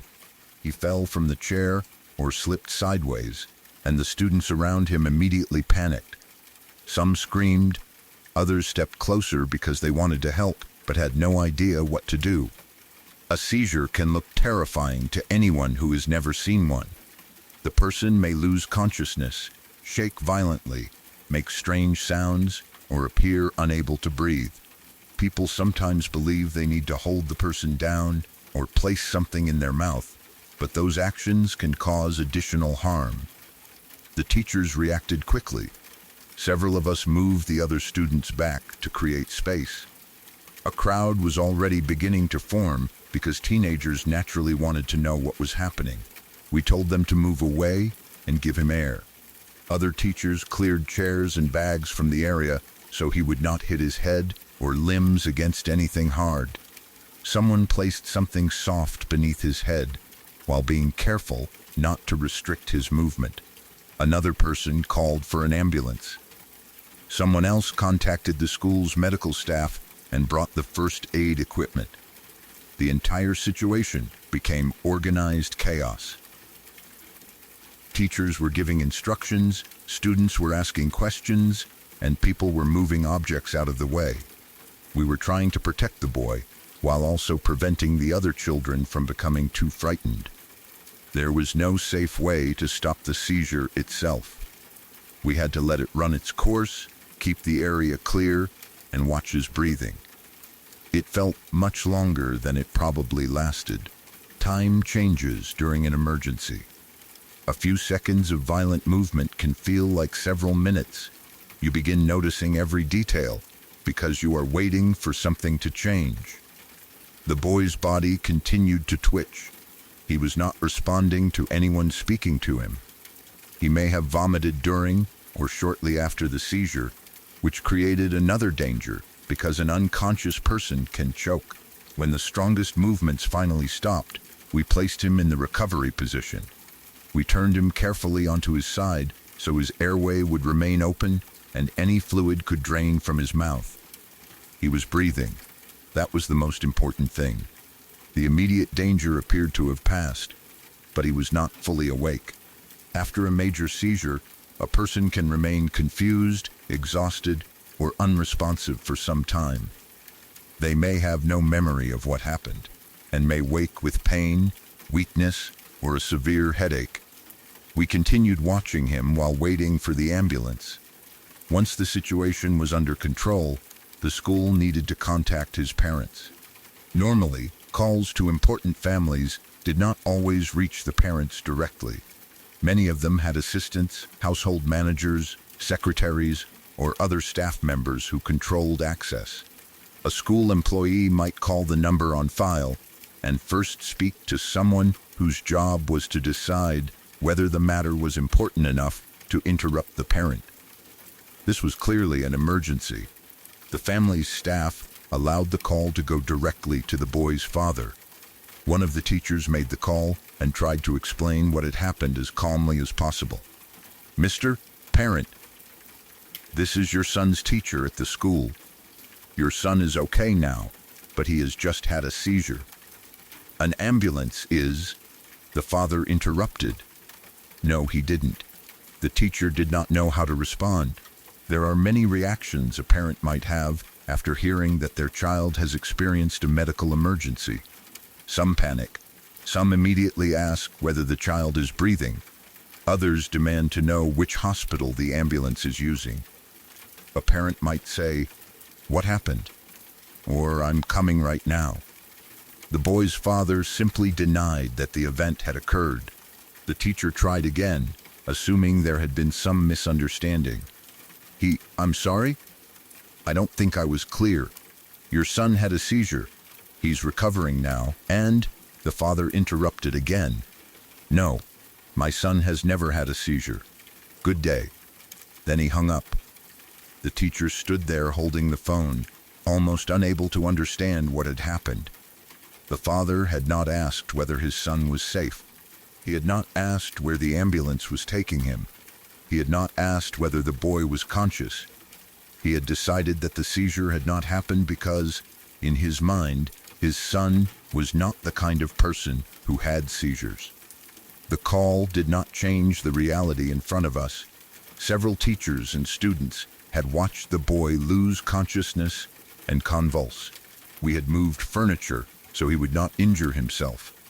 We had seen the twitching, vomiting, and confusion. The ambulance was coming because he had experienced a real medical event. His father's denial could not erase any of it. Yet the certainty in his voice was disturbing. He had not sounded confused or frightened. He had sounded offended, as though the teacher had made an unacceptable claim about his family. The boy was taken for medical care. Later, when he had recovered enough to speak, we talked to him about what happened. We wanted to know whether he had ever experienced anything similar before. At first, he seemed uncertain. Then he admitted that there had been other incidents. This was not the first time he had suddenly lost awareness and awakened feeling terrible. His family had given him other explanations. He had been told that he was dehydrated. Sometimes they said he had been too tired. Perhaps they blamed stress, heat, lack of food, or another minor problem. The boy had accepted those explanations because he did not remember the seizures themselves. That is one of the cruel parts of some seizure disorders. The person may be completely unaware of what their body did while they were unconscious. The boy remembered being with his friends one moment. Then there was nothing. The next memory would be waking up on the ground, in a bed, or surrounded by worried people. His head would hurt badly. His body might feel exhausted, sore, and confused. He did not remember falling. He did not remember the twitching. He did not remember losing consciousness. He did not remember vomiting. Because the event disappeared from his own memory, the adults around him could describe it however they wanted. If they told him he had become dehydrated, he had little reason to challenge them. He knew something strange had happened, but he had not witnessed it himself. A child usually trusts the explanation given by a parent. The boy's father had apparently decided that his son did not have epilepsy or any similar condition. The family had enough wealth and influence to make that decision appear official. Among ordinary families, a medical problem can create fear because treatment may be expensive or difficult to access. This family did not have that problem. They could afford the best doctors, specialists, tests, and medication. Access was not the issue. Image was. In some wealthy social groups, parents almost compete over their children's unusual conditions. They may search for doctors willing to give a rare diagnosis because it makes the family or child seem special. They speak publicly about allergies, learning conditions, giftedness, or unusual medical needs because the attention becomes part of their identity. But among the truly powerful families I encountered, the pattern could be reversed. They had enormous freedom as long as they fitted the image expected of them. A child could travel, attend exclusive events, meet important people, and receive every educational advantage imaginable. But the child was also expected to represent the family correctly. Certain weaknesses were unacceptable. A visible seizure disorder did not fit the image. Epilepsy could affect driving, sports, independence, military service, or the way other influential people viewed the family. It could create questions at school and require medication. The son might need accommodations or supervision. The father did not want a child with that condition. So, in his mind, he did not have one. This was not the kind of denial caused by a parent needing a few minutes to process frightening news. His reaction suggested that he had denied similar incidents before. The boy's statement confirmed it. Episodes had happened. The family had renamed them. Dehydration sounded temporary and respectable. A lack of sleep could be corrected. A seizure disorder was different. It was a diagnosis that might follow the boy for years. The father seemed determined to prevent that label from becoming attached to his son, even if the condition itself remained untreated. Wealth can create the illusion that reality is negotiable. Most people cannot tell an ambulance crew, a school, or a doctor that an obvious medical event did not happen and expect the world to adjust around them. Very powerful people sometimes can. They know administrators, lawyers, doctors, and officials. They can move their children between specialists until they find someone willing to use the language they prefer. They can pressure schools to keep records private or describe incidents in less alarming terms. If one doctor gives an unwanted diagnosis, they can visit another, then another. Eventually, they may find someone who says what they want to hear, or at least avoids saying what they do not want documented. The boy had no similar power. He was the person living inside the body, but the decisions belonged to his father. He could not force his parents to accept a diagnosis. He could not easily arrange his own medical care. He depended on adults to explain why he was losing consciousness. Those adults had chosen an explanation that protected the family image instead of protecting him. That made me deeply angry. The sports event could have ended very differently. He had been seated when the seizure began, which reduced some of the danger. What if he had been swimming? What if he had been walking near traffic, standing on stairs, or taking part in the sport? He could have fallen from a height. He could have struck his head. He could have choked. A seizure can become far more dangerous when nobody nearby understands what is happening. His father's denial did not make the condition disappear. It only made it less likely that the boy would receive proper treatment and protection. Medication might have reduced the risk of future seizures. Medical testing could have identified the cause. Teachers and coaches could have been given a clear plan for responding. Instead, the family seemed to prefer uncertainty. If they never used the word epilepsy, perhaps they believed it was not real. The school was also placed in a difficult position. We had directly witnessed a serious medical event. We had a duty to protect the student. But the family was wealthy, influential, and accustomed to controlling information. Administrators at elite schools often need to balance student welfare with the demands of powerful parents. In theory, the child's safety should always come first. In practice, people can become afraid of complaints, legal threats, or the loss of a family's financial support. A politician or major donor does not complain in the same way as an ordinary parent. One phone call can reach the head of the school. One accusation can threaten careers. That power changes the way people respond, even when they know the parent is wrong.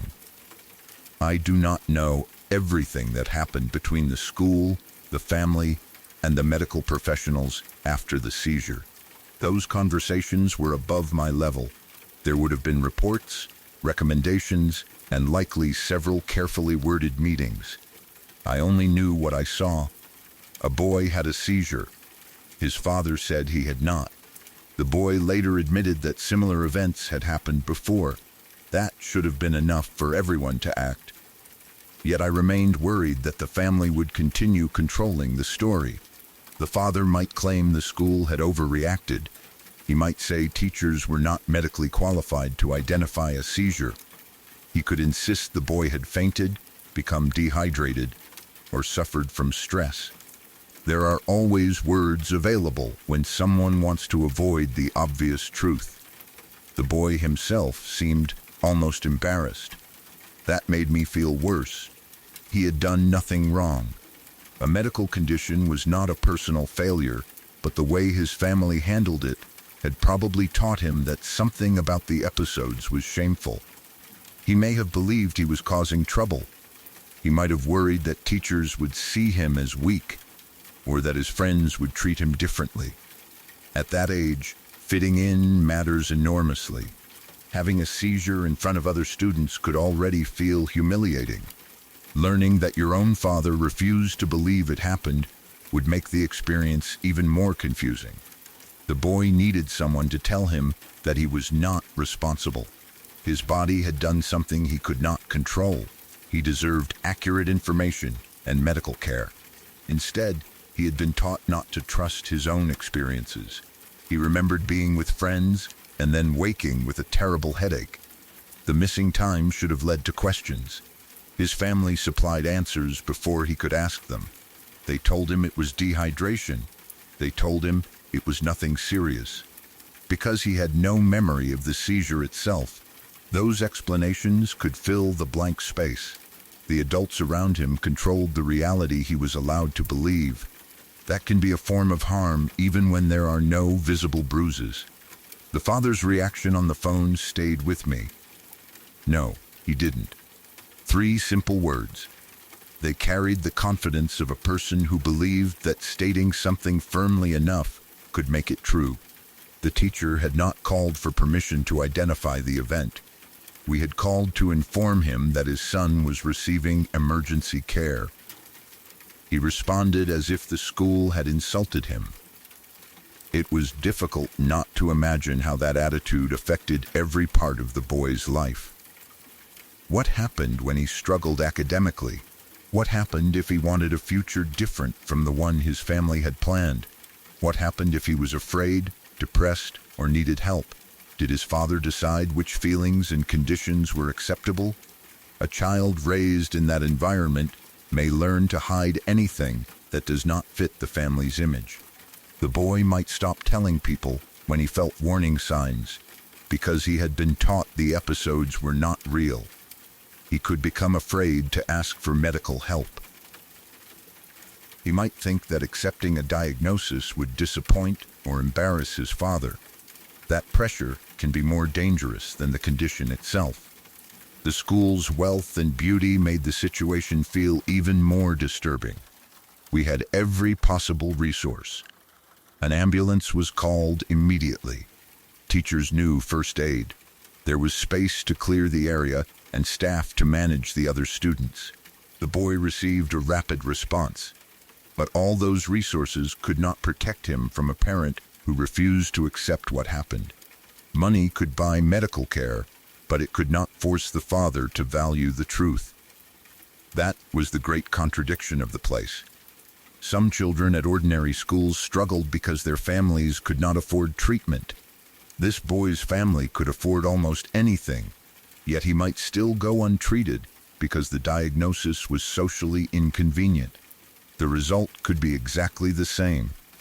A child remained at risk. I continued thinking about him long after the incident. I wondered whether he eventually received a proper diagnosis.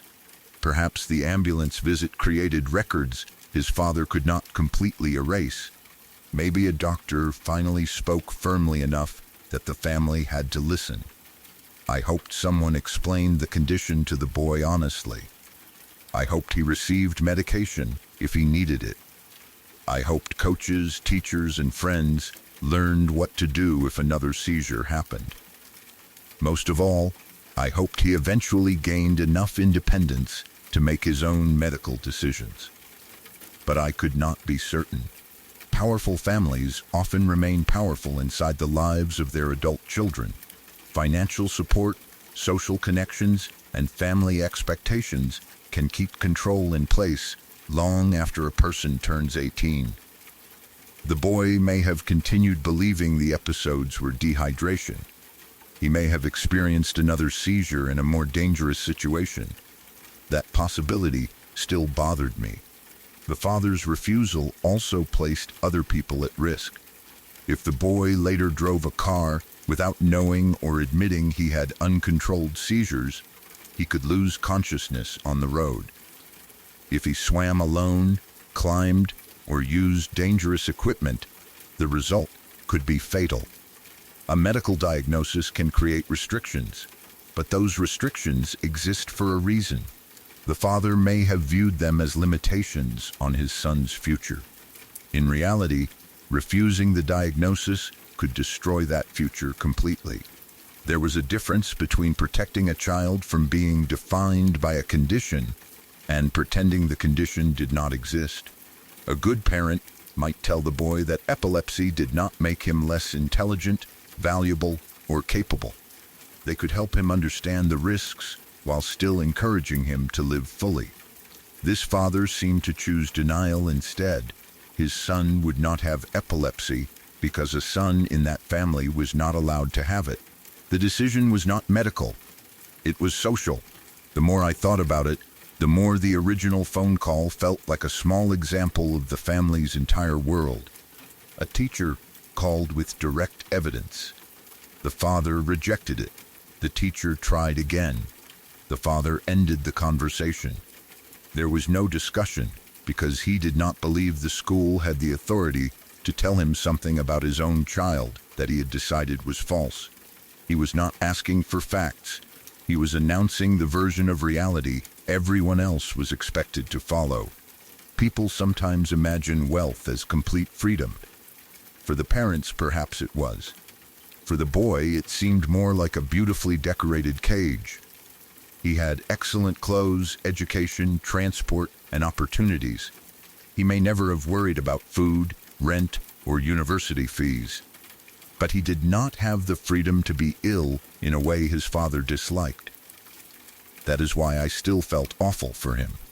He was surrounded by adults and resources, yet he remained alone in the most important way. The teachers saw the seizure.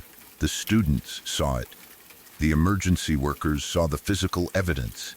His own father refused to see him as he truly was. The boy's lack of memory made the denial easier to maintain. He could not say, "I remember shaking." He could not describe the loss of consciousness from the inside. He only had the sudden jump in time. One moment with friends, then darkness, then waking with pain. The family controlled everything in between. The twitching became dehydration. The vomiting became an upset stomach. The unconsciousness became fainting. The seizure became something that had never happened. I have worked with many parents over the years. Some struggled to accept difficult news at first, which is understandable. Fear can make people deny reality for a few minutes or even a few days. Usually, concern for the child eventually becomes stronger than the denial. They ask questions. They seek another medical opinion. They learn. This felt different. The father's response was immediate, practiced, and final. "No, my son has never had a seizure." It sounded like a sentence he had used before.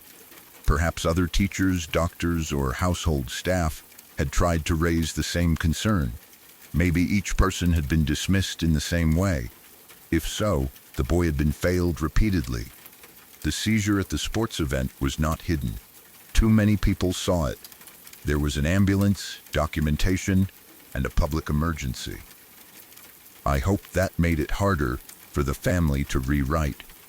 Still, influence can do surprising things. A report can be described as unconfirmed. A doctor can be replaced. A school can be reminded of confidentiality. Students can be discouraged from discussing what they saw. The event can slowly become a story nobody is allowed to mention. The body, however, does not follow public relations rules. If the boy had epilepsy, another seizure could come regardless of what his father said. That was the reality no amount of money could permanently control. I sometimes imagine the boy years later, finally reading his own medical records. or speaking to someone outside the family's influence. Maybe he would learn that his teachers had known the truth and tried to help. He might feel betrayed by his parents. He might also feel relieved that the missing pieces of his memory finally had an explanation. I hoped he would understand that the adults at the sports event had not judged him. We had only wanted to keep him alive and safe. The teachers who moved the chairs were not protecting the family image. They were protecting his head. The person who called the ambulance was not trying to embarrass him. They were responding to a real emergency. The teacher who phoned his father was not making an accusation. They were asking a parent to care. The father heard something else. He heard a diagnosis he considered unacceptable. He rejected it before the teacher could finish the sentence. That call became one of the clearest examples I ever saw of how powerful people can use denial as control. Most lies are attempts to deceive other people. This felt like an order. The father was telling the school what reality would be. His son had not had a seizure. The fact that we had watched it happen did not matter. The child's body did not matter. The father's decision mattered. For a time, perhaps that was enough to make the people around him speak more carefully. But it was not enough to protect the boy. Many years have passed, and I no longer know what became of him. I hope he found people who listened. I hope he received the care he needed and learned not to feel ashamed of something beyond his control. I hope the seizure at school became the moment the truth could no longer be hidden. But when I remember his father hanging up the phone, I am not confident. The school was filled with privilege, influence, and every resource money could provide. Yet one boy sat inside that world without the basic right to have his medical condition acknowledged. He had collapsed in front of dozens of people. His body had convulsed. He had lost consciousness and vomited. He had awakened with no memory of the event and a terrible headache. And when the school called home, his father's answer was simple. No, he didn't.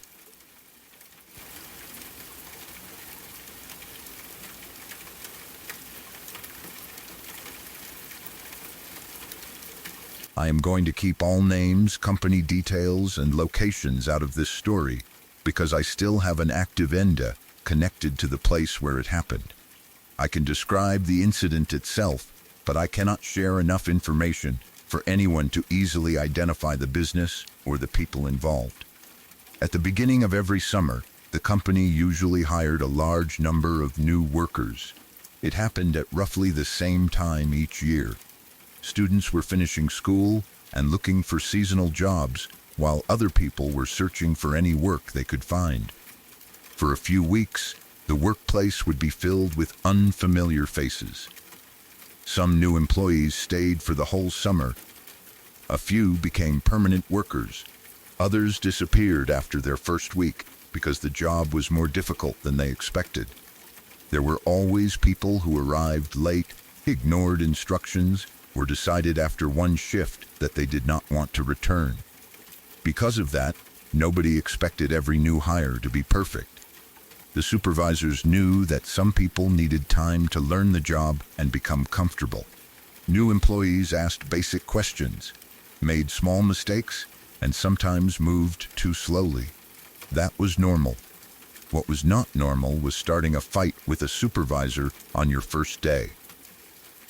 One of the new hires that summer was a large, heavily built man who looked as if he was somewhere in his 30s or 40s. He was not a young student looking for temporary summer work.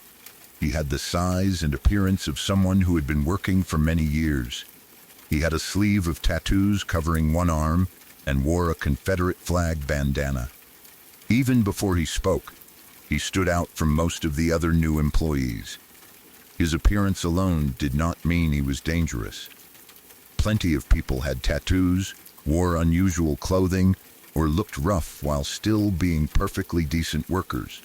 Nobody wanted to judge him only by the way he looked. However, his attitude became a problem almost immediately. It was his first day, and he had barely started learning how the workplace operated. He did not know the normal routine, how responsibilities were divided, or what the supervisor had already been doing before he arrived. Despite that, he began criticizing the supervisor for apparently doing nothing. I do not know whether the new guy understood that the man he was insulting was his supervisor. Maybe nobody had clearly explained the roles to him yet. Perhaps he knew exactly who the supervisor was and simply did not care. Either possibility was strange. A sensible person on their first day normally watches, listens, and tries to understand the workplace before making accusations. Even if they believe someone is being lazy, they usually do not begin openly attacking that person within the first few minutes. This man did. He kept making comments about the supervisor not working. He acted as though he had arrived, looked around for a few seconds, and immediately understood the entire operation better than the people already there. The supervisor ignored him at first. That was probably the best choice. New workers sometimes say foolish things because they are nervous, confused, or trying too hard to impress people. The supervisor may have believed the man would calm down once he had something useful to do.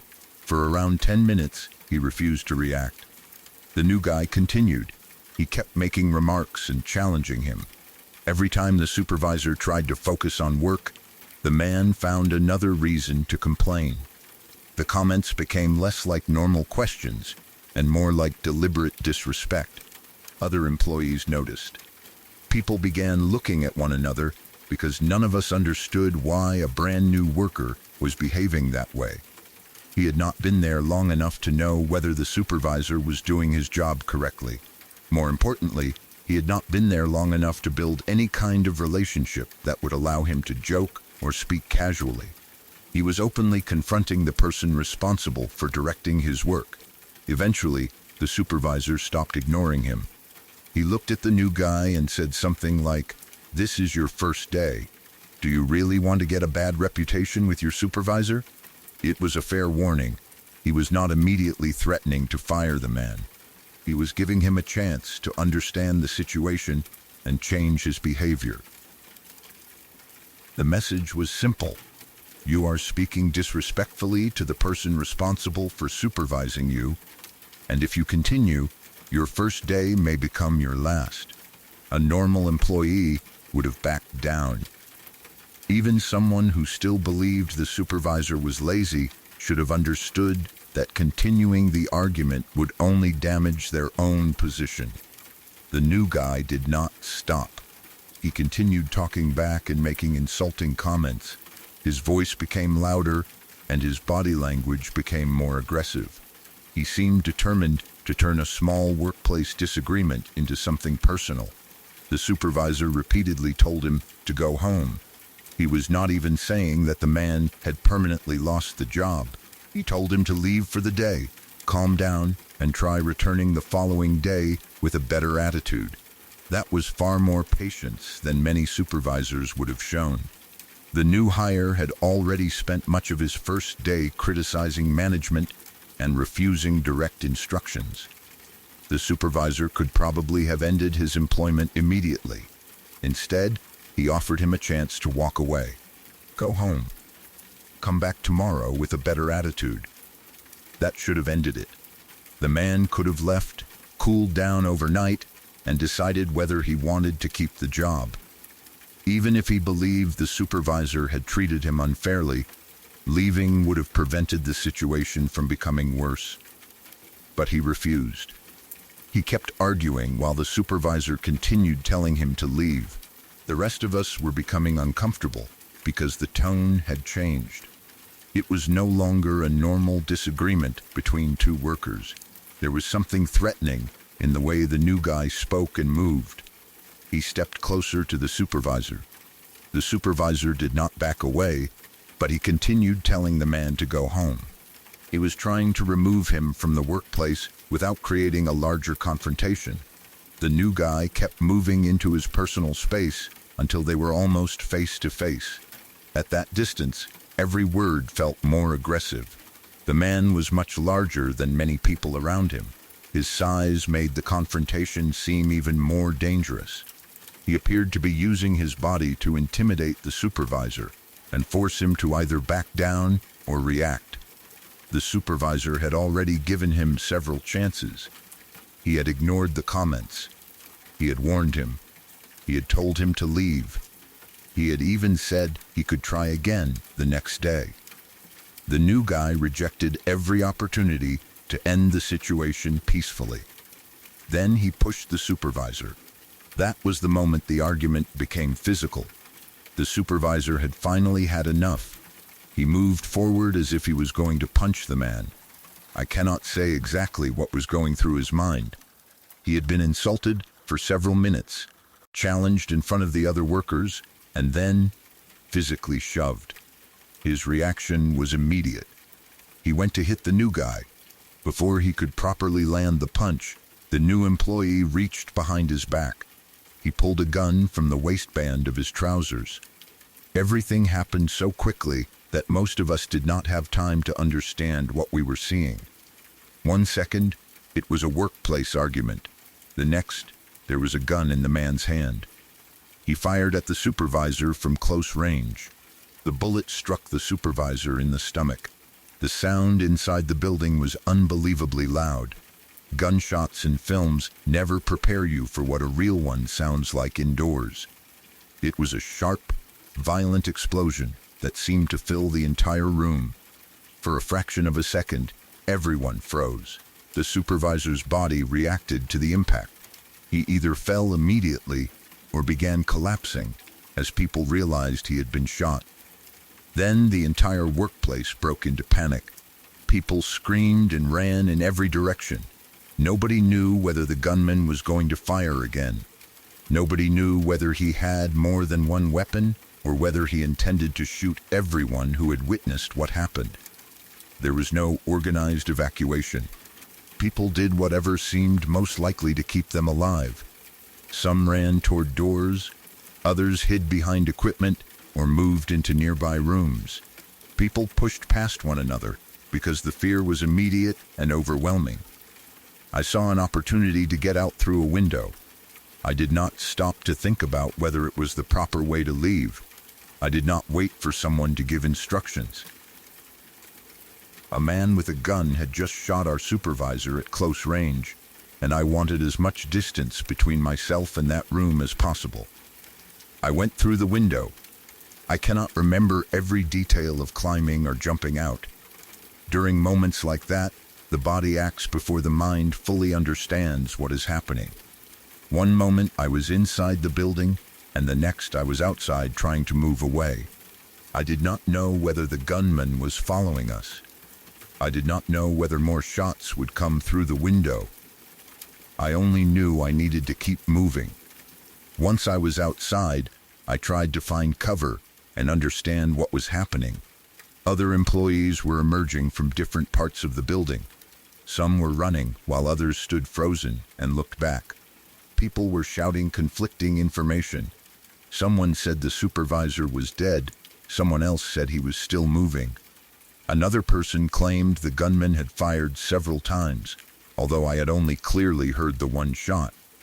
In the panic, nobody knew which information was accurate. Because I had left through the window almost immediately, I did not personally see what happened inside after the shooting. What I heard later was that the gunman did not continue attacking people. Apparently, after firing the shot, he just stood there. He seemed shocked by what he had done. People described him as looking confused, almost as if he had not expected the gun to go off, or had not understood that pulling it would turn the argument into attempted murder. That was difficult to understand. He had brought a loaded gun to work, hidden in the back of his trousers. He had pulled it during a fight. He had aimed it at another person's stomach and fired. Yet afterward, he apparently stood in shock as if the result had surprised him. Maybe the reality of what he had done only reached him after he saw the supervisor fall. Perhaps he had carried the weapon to feel powerful, and never expected himself to actually use it. Maybe he acted entirely from anger, and then suddenly realized his life was over. Whatever happened in his mind, the supervisor was bleeding on the floor while the gunman remained nearby. Someone called the police. Emergency services were already being contacted from several phones because so many employees had escaped and reported the shooting. Police officers arrived quickly and surrounded the building. By then, the area outside was chaotic. Employees stood at a distance, some crying and others trying to call family members. People were checking whether their coworkers had made it out safely. Nobody knew if the gunman had taken hostages or was preparing to shoot at the police. The officers treated it as an active and extremely dangerous situation. They took positions around the building and ordered everyone else to remain back. Weapons were pointed toward entrances and windows while they tried to determine where the gunman was located. For those of us outside, the waiting was horrible. We did not know whether the supervisor was still alive. We did not know if any employees remained trapped inside. We did not know whether the gunman would surrender peacefully or begin shooting again. Every movement near the building made people tense. Eventually, the police entered or ordered the man to come out.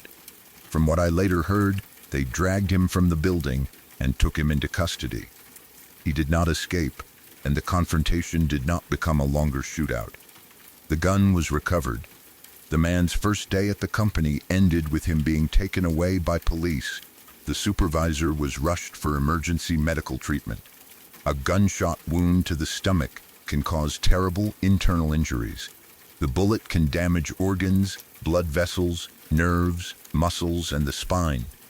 A person may look conscious at first while bleeding internally at a deadly rate. We had no idea whether he would survive. The rumors outside became worse as time passed. Every person who received a message from someone connected to the hospital seemed to have a different version. Some said the bullet had passed straight through. Others said it had struck his spine. Someone claimed the doctors did not expect him to live. Nobody knew what was true. Eventually, we learned that he had survived. That was the good news. The bad news was that survival did not mean he would simply recover and return to normal. The bullet had caused severe damage. He faced surgeries, hospital treatment, and a long period of rehabilitation. He had to relearn how to walk. That detail stayed with me. The shooting itself had lasted only a moment. The new hire pulled the gun and fired once. For the supervisor, the consequences continued for months, or possibly years. Walking is something most people do without thinking. You stand, place one foot in front of the other, and move through the world.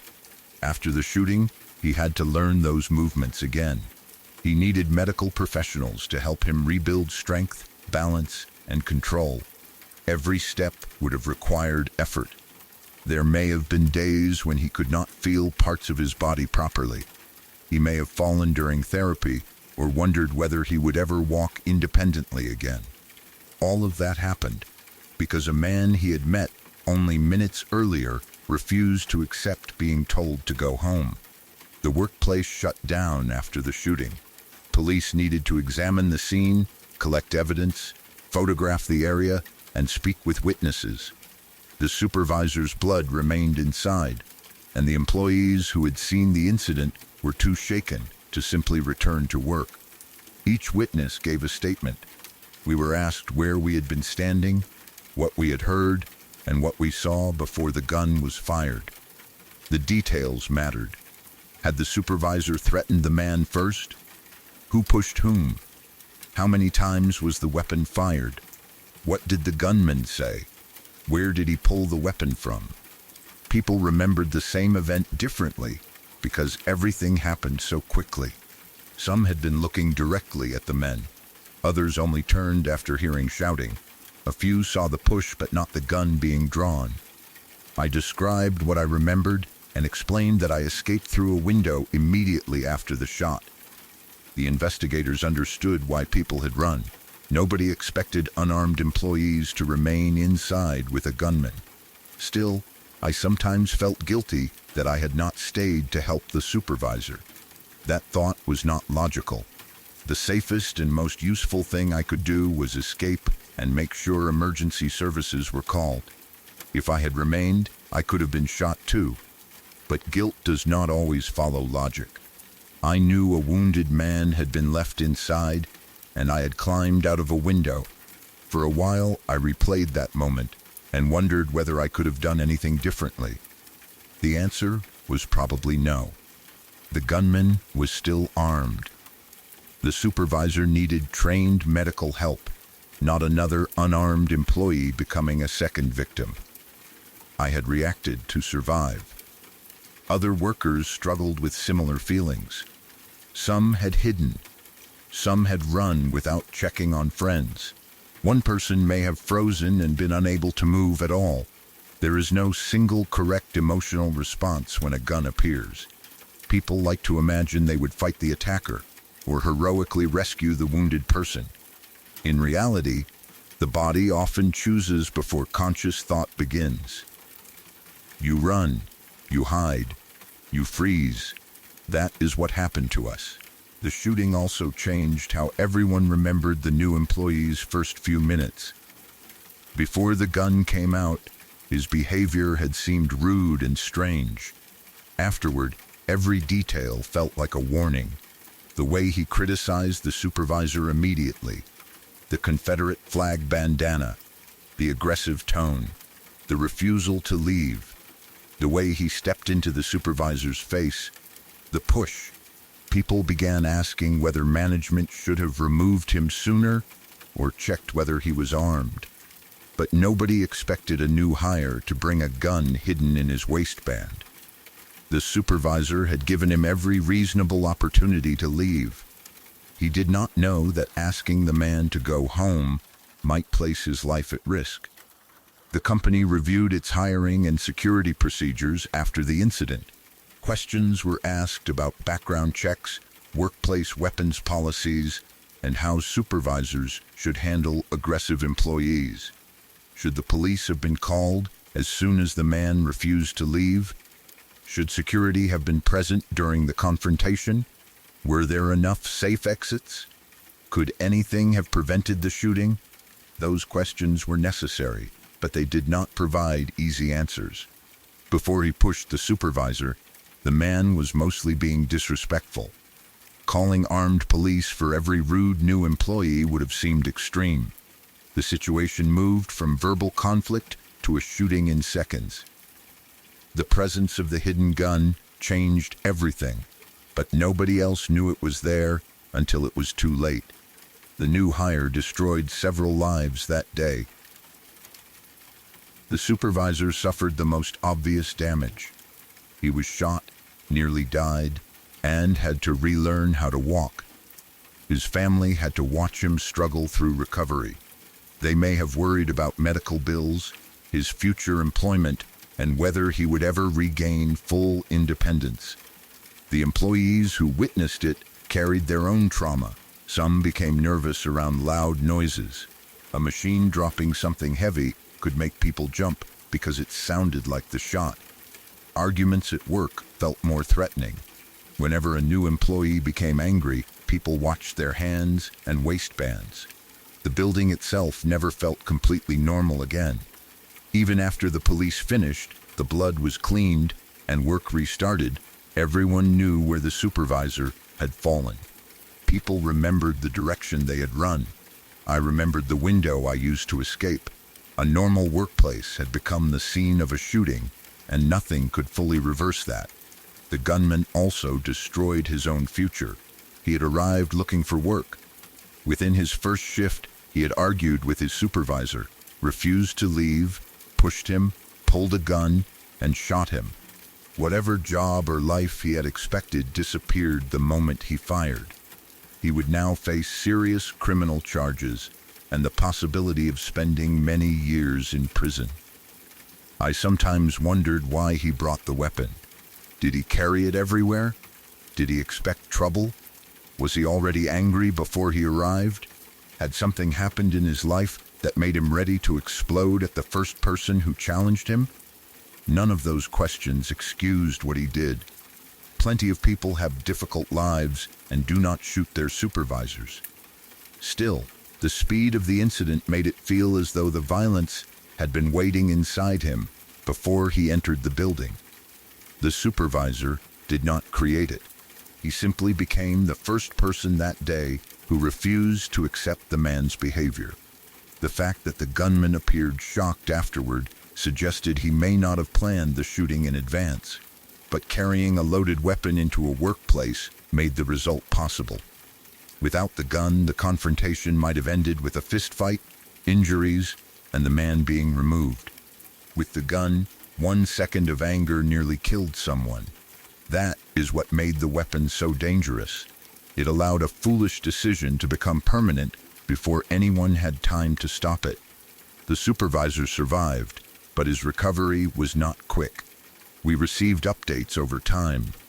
Some were hopeful, while others described setbacks. Rehabilitation after a major injury can be exhausting.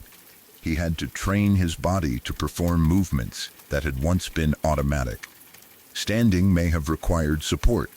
Taking one step may have felt like a major achievement. There would have been pain, frustration, and fear. He might have wondered whether he would ever return to work or live the way he had before. The rest of us continued with our lives. But he woke every day inside the consequences of that gunshot. That made the phrase "he survived" feel incomplete. Yes, he lived. But the person who left the hospital was not untouched. He had scars, physical damage, and memories of seeing a gun pointed at him from only a few feet away. The new employee had been at the workplace for such a short time that some people never learned his full name before the shooting. He entered as a stranger and became the center of the worst event many of us had ever experienced. That contrast was difficult to process. We had worked with the supervisor for a long time. We knew his personality, his habits, and how he handled stressful days. The gunman knew almost nothing about him, yet he changed the rest of his life. For a while, I struggled to understand how an argument so meaningless could have produced so much damage. The new hire thought the supervisor was not working. The supervisor told him to improve his attitude or go home. That should have been a forgettable first-day conflict. Instead, one man ended up in police custody and another had to learn how to walk again. Years later, I can still remember the sudden change in the room. The argument was uncomfortable, but it still felt like something adults could resolve. Then, the man reached behind his back. The gun appeared. There was the shot. After that, every person moved on instinct. I remember heading toward the window.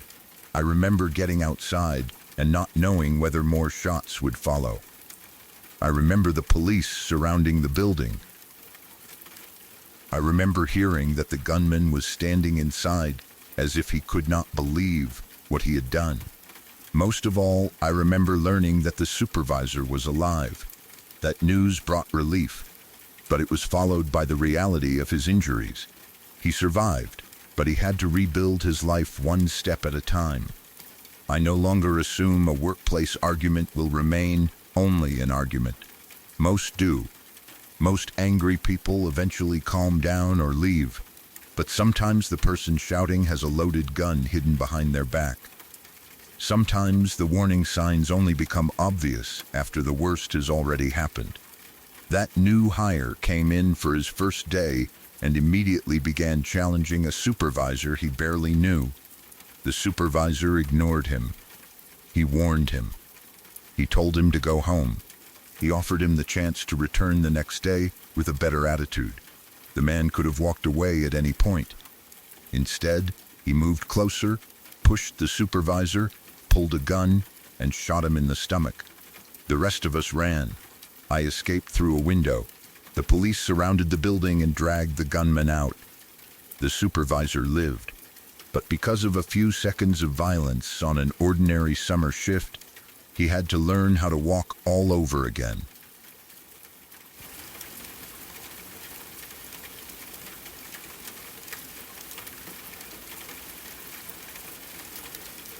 The stories may be over, but some nights do not end when the video does. The people you heard tonight were not looking for fear. They were living normal lives until one moment changed the way they saw the world around them.